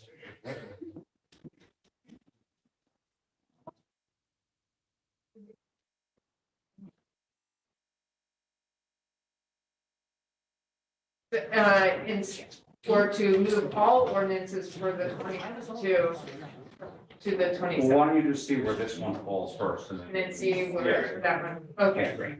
To the. Okay. Do we need to pick a time? why don't you see it? See if it goes, okay, all right, so.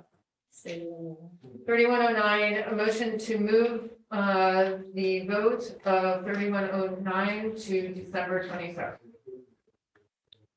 I'm sorry, December where? December 27th? Okay, let me get a roll call. Well, is there a motion? Oh, and yes, second? is there a motion Is there and a a motion and second? The motion to move it. Motion to move it to the 27th? If there's no motion fails, we'll move on to the next Great. agenda. Yay. All right, so all these ordinance will be voted on the 20th. Great. Wonderful. All right. Next up, we have Law and Government Rules and Procedures Committee, Co-Chairs Phillips and Silva, members Blackwell and Speak. Solicitors, can you give us a brief on ordinance 3107? And I just want to thank everyone for voting. Thank you very much. This was previously introduced by council. I know that there was a version that was presented that was not accurate as was discussed by committee. So I'm going to go ahead and summarize this ordinance. And then there's a resolution accompanying it that basically gives a legislative history and the background as to why council is desirous of passing this ordinance. So purpose of Darby Township recognizes there is a need to ensure that all work on public construction and maintenance contract is performed by responsible qualified firms that maintain the capacity, expertise, personnel, and other qualifications and resources necessary to successfully perform such contracts in a timely, reliable, and cost-effective manner. So what are the responsible contractor requirements? I'm here on page 2, section 2. This ordinance shall apply to public work projects undertaken by Darby Township for construction, demolition, alteration, renovation, modernization, service, or maintenance of buildings, structures, and facilities valued at $100,000 or more. So only for municipal projects. This is not if a developer comes in and spending all their own money. This does not apply to them. This applies to municipal projects, so people understand. Then there is contractor responsibility certifications and a whole series of requirements that they must meet, being that they haven't been debarred, that the firm shall ensure all craft labor that employees on the project will have completed prior to working on the project, the OSHA 10-hour training course for safety. If the firm is a prime contractor, it shall also ensure that at least one person on the project has completed the OSHA 30 construction hour training course. Also requires a Class A apprenticeship program. And that applies obviously both to the general and to the subs, and defines what a Class A apprenticeship program is by the federal government and Commonwealth standards, right? There is the process for awarding this. So it's a two-step process. There is a notice of intent to award. There's a motion to do so. Then it gives the township engineer, Mr. Galante, who would be responsible for making sure this is time to do some due diligence. So what would happen is whoever was the apparent low responsible bidder would present all the information to Mr. Galante. He would review it and make sure it was in good order. In the interim, if people had knowledge that the contractor was bad or something like that, they could present that to Mr. Galante or the administration, and he can look into that. I've seen that happen in other municipalities in my experience, and I've been asked to look into it as a solicitor. Section 6 talks just about that, the contractor responsibility review and determination. Then finally, it talks about the execution of contract, and then the penalties for failure to basically mislead or file incomplete certifications. There is a severability clause, effective date clause, and I said there is a resolution that is essentially the legislative history of why this is being adopted, and that includes my summary and reading. Great, thank you.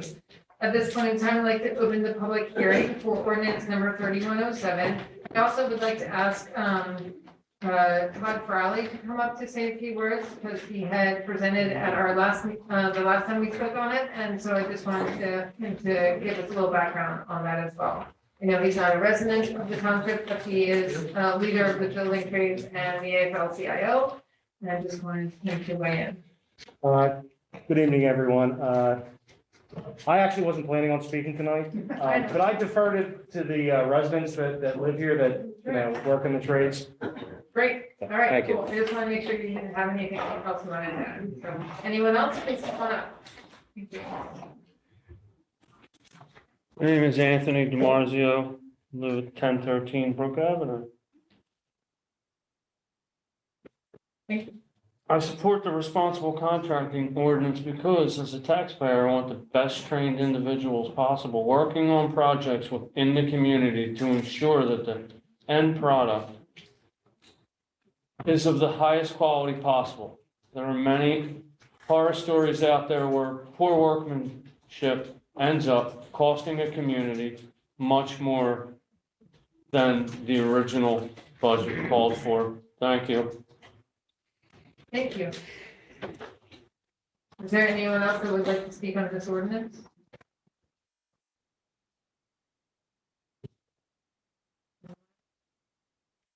there anyone from council that would like to weigh in? I do. So, thank you, gentlemen. So, I have a question about, because I don't think this is the one that Lauren Goldman went over when we were on a meeting. Because it's something on here about under the ocean language, it states all crap over the whole ocean, not that, I'm sorry. But what I'm talking about is the next section about requiring photo ID badge. And even though it says here, you're not requiring a driver's license or a state identification, but it's just a badge saying. We're on the resolution. Oh, Yeah, my fault, I'm sorry, I'm sorry. Because So this is the point of it though, right? but we're considering the ordinance, not the resolution. Okay. It is, The resolution essentially acts as history and legislative history in the event the ordinance is challenged. Okay. And so a court will look at that and say, hey, why did Upper Darby Council conclude this? What are the reasons? What are the factors? So that's what the This resolution. was the resolution. Yeah. Okay. Yeah. So I can't talk about the ID? we're not there yet. Okay. We're on the ordinance itself. Okay. All right. My fault, sorry. Okay. Are there any other questions from the council? Yeah, I urge all my fellow councilors to vote for this ordinance because there's a lot of, basically there's loopholes currently in some of the articles. And this ordinance works to address that and prevent that. And as the gentleman spoke, I mean, it's true, we want to make sure that our public improvement projects are the best they can be, that they're performed safely, that the workers and the residents are safe during the time of the construction. And this helps get us there. So I urge everyone to vote yes on it. Thank you. Great, thank you. Anybody else? Well, I'm also in strong support of this ordinance. Anything that improves quality of the projects as well as safety concerns. This is all the OSHA requirements being included. It's really important for safety on the job site. And as the resident mentioned, if the contractor is hired who's not following these type of rules, then they are more likely to not pay prevailing wage to their workers. They often cut safety standards. And without this being in place, the township could not enforce these type of standards onto all of the contractors to make sure they are following all the rules and keeping everyone safe, and also keeping the projects within the budget allotted to them. Because if they're not managing their time and money correctly, then they end up, even though they were the lowest bid, they end up overspending substantially, and there's no repercussions. But with this RCO in place, it allows for repercussions to prevent that from happening and also protecting the workers along the way. So that's really important. So is there anyone else from the audience that would like to speak on this ordinance? Anyone else? And a third time a charm? Anyone else? Okay, seeing none, then I officially close the public hearing for ordinance number 3107. Thank you. So at this point in time, can we get a motion to approve ordinance number 3107? So make a motion. Okay, Quinn and Silva. Are there any other questions or concerns on this ordinance? I do. On the ordinance? I know, I have it. Okay. I have a question right here from that, a resident sent me. Okay. This person asked, about the standards for Class A. And about safety managers and the $100,000 threshold and the 5-year rule. This person, I don't know if it's a he or she, I'm sorry about that, said do other municipalities have the same criteria in their contract checklist? Do they have the racial demographics of Upper Darby? I would say the actual answer is yes.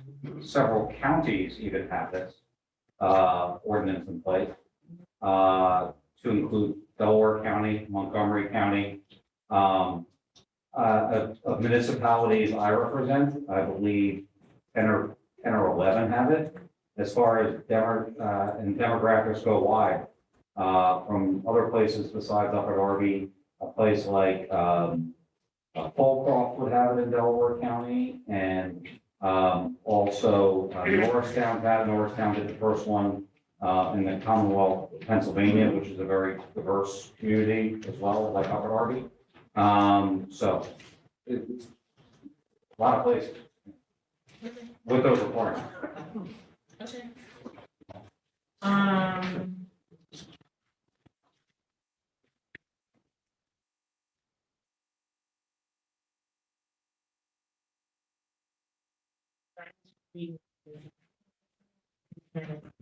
Any question?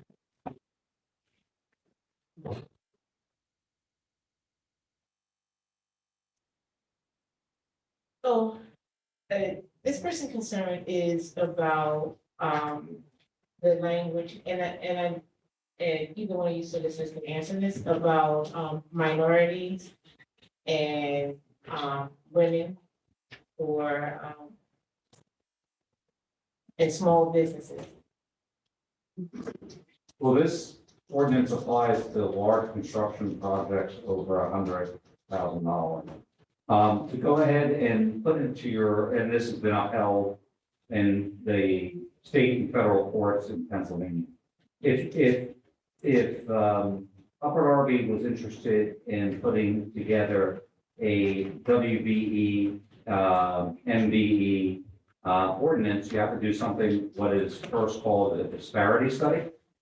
And that takes costs $200,000, takes a while, and there has to be documented history and public hearings on that. Women and minority-owned businesses have been discriminated against in the past in contracting. City of Philadelphia did as such.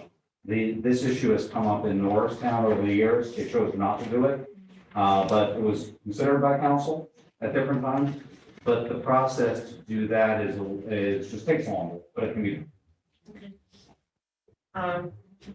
I hope the person that submitted these questions is watching and the questions were answered. Thank you. Great, thank you. Councilman Burke? Thank you very much. Question to the solicitor. Since we're so close to Philadelphia, would we still have to do the study as a township? Yes. Okay. Thank you. Okay, anyone else? Michael? So just on the scope of that, I'm just curious, would that actually mean, just for the public's clarification, that we will be setting aside certain contracts for minorities or? No, we can't do anything specific to to women as for this ordinance does not specify any percentage of work for women or women and diversity owners. as Solicitor said, that in order to do a ordinance in reference to that, we have to do the study first to prove that women and women-owned and diverse owners were discriminated against in the past, and then therefore we would need an ordinance to make sure that a certain amount went their way. So it's not included in this particular RCO ordinance. Because we have not had it. This person actually has it, he was like, it's in Philadelphia, they did a rebuild program, and an oversight committee charged with monitoring diversity efforts by construction that get city. Yeah. Right, well, in Philadelphia, Philadelphia is a much different situation. Yeah. A friend of mine is a carpenter and she tried to get a job on a construction job. And because it requires 10% of the workforce out of 100, or whatever the percentage was, it was one female for every 100 workers. So she went and applied for the job, she was qualified, but they already had their one woman. So they did not give her the job. So, yes. All right, any other questions or concerns? Okay. Great, so, since it has been moved in second, can we get a roll call vote on the ordinance?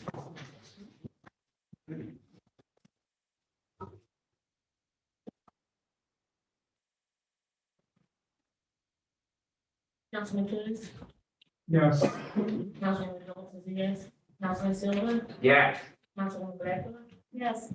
Councilman Glenn, Yes. Councilman Burt, Yes. Councilman City, Yes. Councilman Farage, Yes. Councilman Barnett, Yes. Councilman Wagner, Yes. and Council President Smith. Most definitely, yes. Wonderful. Thank you, everyone, for coming. It's a unanimous vote. This passes. And then we are moving on to our resolution that supports this ordinance. So for resolution number 56-21, can we please agree? It's actually on the ordinance. Oh, It's not exhibit A of the ordinance.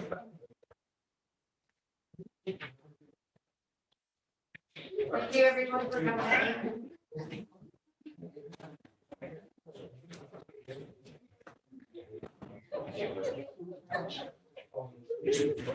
Okay, so the resolution, which was also discussed in committee, resolution 5621, talks about power of the first class township code. It talks about effective contracting. I'm here on page 3, whereas it talks about procedure for construction, referencing several documents onto why a responsible contractor ordinance is necessary for completing safety in job sites. It talks about various recommendations from the Department of Labor and Industry related to contracting. It talks about the apprenticeship program and training and referencing several executive orders. And basically, as I said, this is meant to be a companion to the RCO in case it's legally challenged. This was developed by Mr. Terry Waits, who is counsel for the building trade at the national level. And when this ordinance was introduced, he suggested in case they are challenged to have some legislative history. I litigated with Mr. Waits, as I explained previously, when West Norton's responsible contractor ordinance was challenged. And it was his recommendation to accompany this with the ordinance.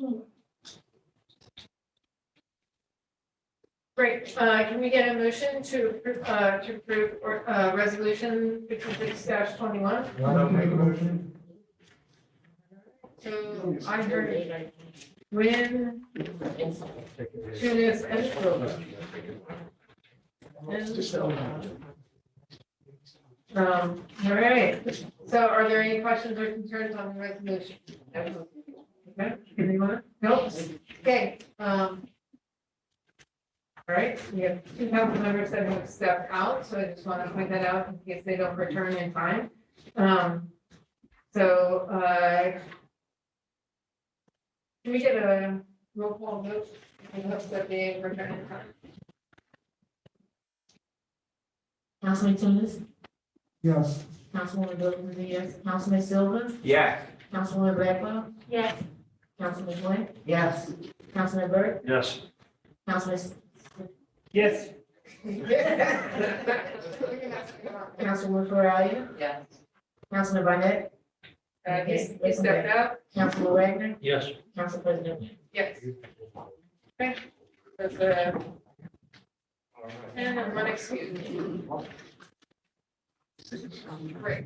All right, so next up. We have, resolution 61-21. Can we get a, reading of this resolution? Thank you, President Lynch. This is a resolution of the Darby Township, Delaware County, in support of protecting the right to organize, the PRO Act, repealing all ordinance and parts of resolutions inconsistent herewith, providing severability clause, and providing effective date.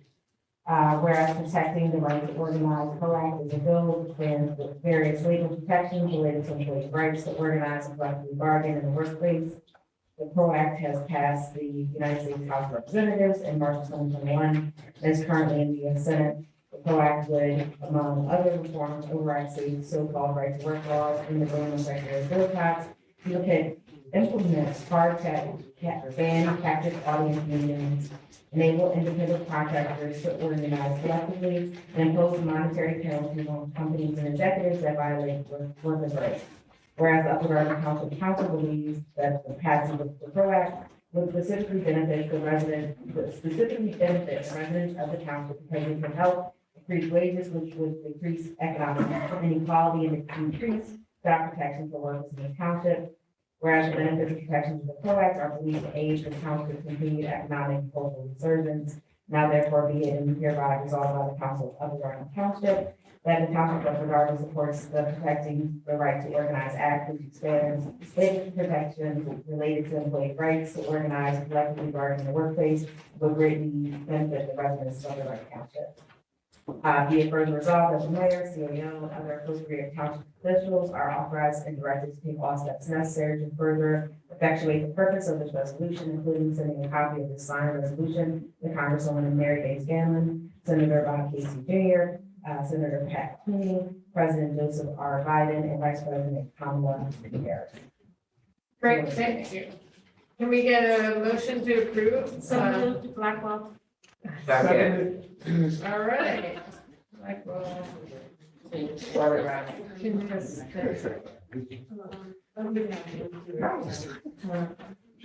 To clarify this for resolution 6130 or 6121, are there any questions or concerns on this resolution? By Councilman Silva. Yeah, I'm gonna ask all my council members to vote yes on this as well, because, I've been through an organizing drive. It can be a brutal process. As a matter of fact, it's and like, a lot of these things that this is looking to ban, it's like when you work for somebody, you're kind of, you're at their will to some degree. And I mean, that's kind of understandable, right, when you're in somebody's employee. But there's a lot of things that are kind of heavy on that, and that's kind of what's rectifying that. Like after I went through this organizing drive, I went to like the labor board, and they found that my employer was guilty of like 26 of the 32 charges that they were filed against me. At the end of the day, they had to pay me for the day that they, like one of the 3 days or whatever, they sent me home for no reason because of the organizing drive. Like it would be akin to like if you caught somebody stealing something, being like, hey, now you got to pay for that bag of chips. It's not much of a reason it's not much of a deterrent. So I hope that this law doesn't ultimately pass. Yeah, and one of the, I would have to agree with what you said, and one of the hardest things when a group is organizing is to get that first contract. And the PRO Act ensures that a first contract is created within the first year after the organizing vote had been taken. So it makes it so that workers are more protected, and that their safe working conditions, and they deal with, you know, all those kinds of things. So I strongly support it, and I hope that everyone will support it as well. So, any other questions or concerns? Seeing none. All those in favor of resolution 61-21, please signify by saying aye. Aye. Opposed, say your name. Great, and Councilman Barnett is excused.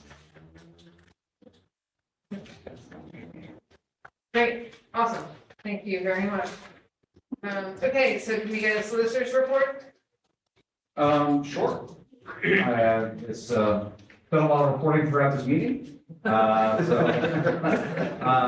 Our office has been hard at work, as always. Obviously, we work closely with the RCO this evening, as well as several questions on budget matters, as council heard.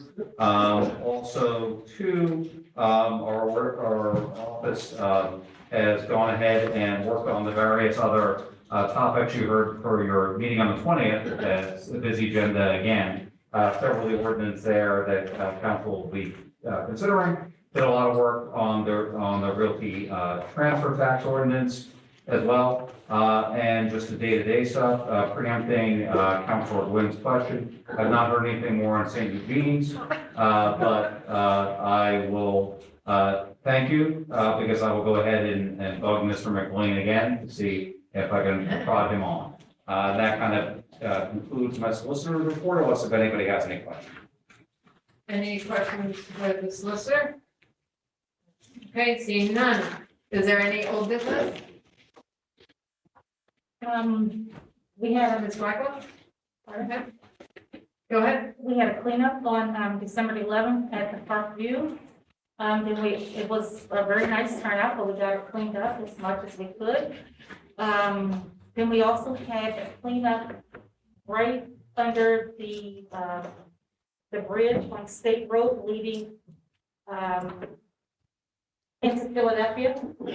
And that was just one of the corridors, which I mentioned that coming inside and outside of Upper Darby, we have to be vigilant and watch the parameters just to make sure that when people are coming in and out of Upper Darby, it's being cleaned up and we're taking good care of it. So keep your eyes out for that. Have your friends and people and families looking out to make sure that Upper Darby is represented well and we're keeping it clean. Right, so basically the underneath the 100 line overpass. Exactly. Along, that goes over State. Right, but technically that could have been septic, but that's a different discussion. No, the underneath part, I think the creek is our border line there. But I feel like part of it, yeah. But- Well, we cleaned it up. Well, thank you, because it definitely needed. Okay. Appreciate that. All right. I'm sorry I wasn't able to stay for that part of it, yeah. You No. did a good job. Thank you as well as Councilman Sinas for showing up at that event and the mayor as well. Thank you. And State Rep Curry. And yes, State Rep Curry was there as well. The day before. And the day before we handed out flyers with Matt, we stood out all night long passing out over 400 flyers together, him and I. Awesome. Yes. Okay, is there any other old business? Councilman Sedia? I would like to thank our mayor, department heads and heads of the police department, as well as council at large and council members who are present last Saturday's meeting in District 6, Midway, and then and those area. And this kind of dialogue community wanted. So in future, we'll continue to have this kind of meeting, not only District 6, all over the area. And it will be humble request on behalf of me to any council member who is available, please do attend the meeting. It looks good that whole township, whole body is there. Thank you, Mayor, again, to initiate this meeting. Welcome. Great. Anyone else have old business? Councilman Gwynn? I'd just like to say thank you to all the councilmen that I've had the opportunity to meet, work with over these years. Don't know if I have time with the others, but I just wanted to mention, say thank you. Why do you plan on not being here next week? I hope to be here.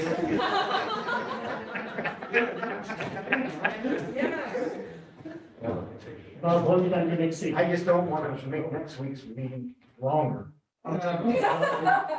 So you want to make this one long? It's only 10:30. Keep it up. All right. Any other old business? Okay, seeing none, new business. I do. Oh. I'm sorry. So, some of you may know that the mayor had, put me on the committee for, for Delco, reentry coalition, for returning, for formerly incarcerated individuals. So I'm happy to say that Delco actually have a reentry coalition. We the only one that didn't have one in the state, but Delco now has one. I'm just going to go over real quick. I'm just reading it. The Delaware County Reentry Coalition developed a strategic plan to engage the community and build a system of care that empowers and supports individuals in successfully re-entering community after incarceration. This local reentry initiative mirrors a national reentry initiative to prevent recidivism and improve public safety, ensuring a safe and successful transition from life in jail to life in the community. Our vision is the Delaware County Reentry Coalition will take a holistic approach and lend a trustworthy hand of support, motivation, and guidance to all incarcerated and formerly incarcerated individuals. Our mission is to enhance our community by undertaking a broad approach to create and strengthen support networks and encourage dignity, address basic needs, and reset positive self-image for incarcerated and formerly incarcerated individuals. So we have people that sit on the executive board that are formerly incarcerated. I think it's 2 people, and Lee Arbery, she is the executive director. She is from the Public Defender's Office in Delco. So she's on the executive board. So just want to give you guys all the update. Have a question. Blackwell? I believe we have a re-entry place on Westchester Pike. How is that going to be helping the re-entry place on Westchester Pike? There's a The Delco one, so I don't know when the meet and greet is, so to speak. But it's going to be a meet and greet for the Delco Coalition, and it's going to involve all the stakeholders in the neighborhood. And it includes that, it includes the mayor of Darby, it includes everyone, it includes behavioral health programs. So I just don't know when that date is, because I haven't gotten the email yet, but I am going to let you guys know. Any other, thank you for, is there any other new business? Okay. I just want to acknowledge that we have in our audience tonight, Brian and Jessica, who will be taking Mr. Wagner's spot. Yes. This one is him. Yes.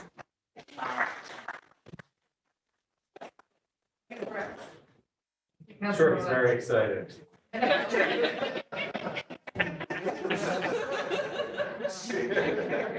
got your feet wet tonight. And Councilman Siddiq? Just quick announcement that as early our mayor announced it that the COVID vaccine clinic, like a booster shot and 5 dosages and all this thing going on this Friday. Again, 2 to 5 p.m. in Islamic Center, 619 Walnut Street. All are invited. Any elected official have time, just stop by, say hello to our residents. Thank you. Great, thank you very much. Anyone else? Nope, okay. So do we have one more motion to adjourn? I'd like to make a motion, please. All those in favor? Please signify by saying aye. Opposed, say your name.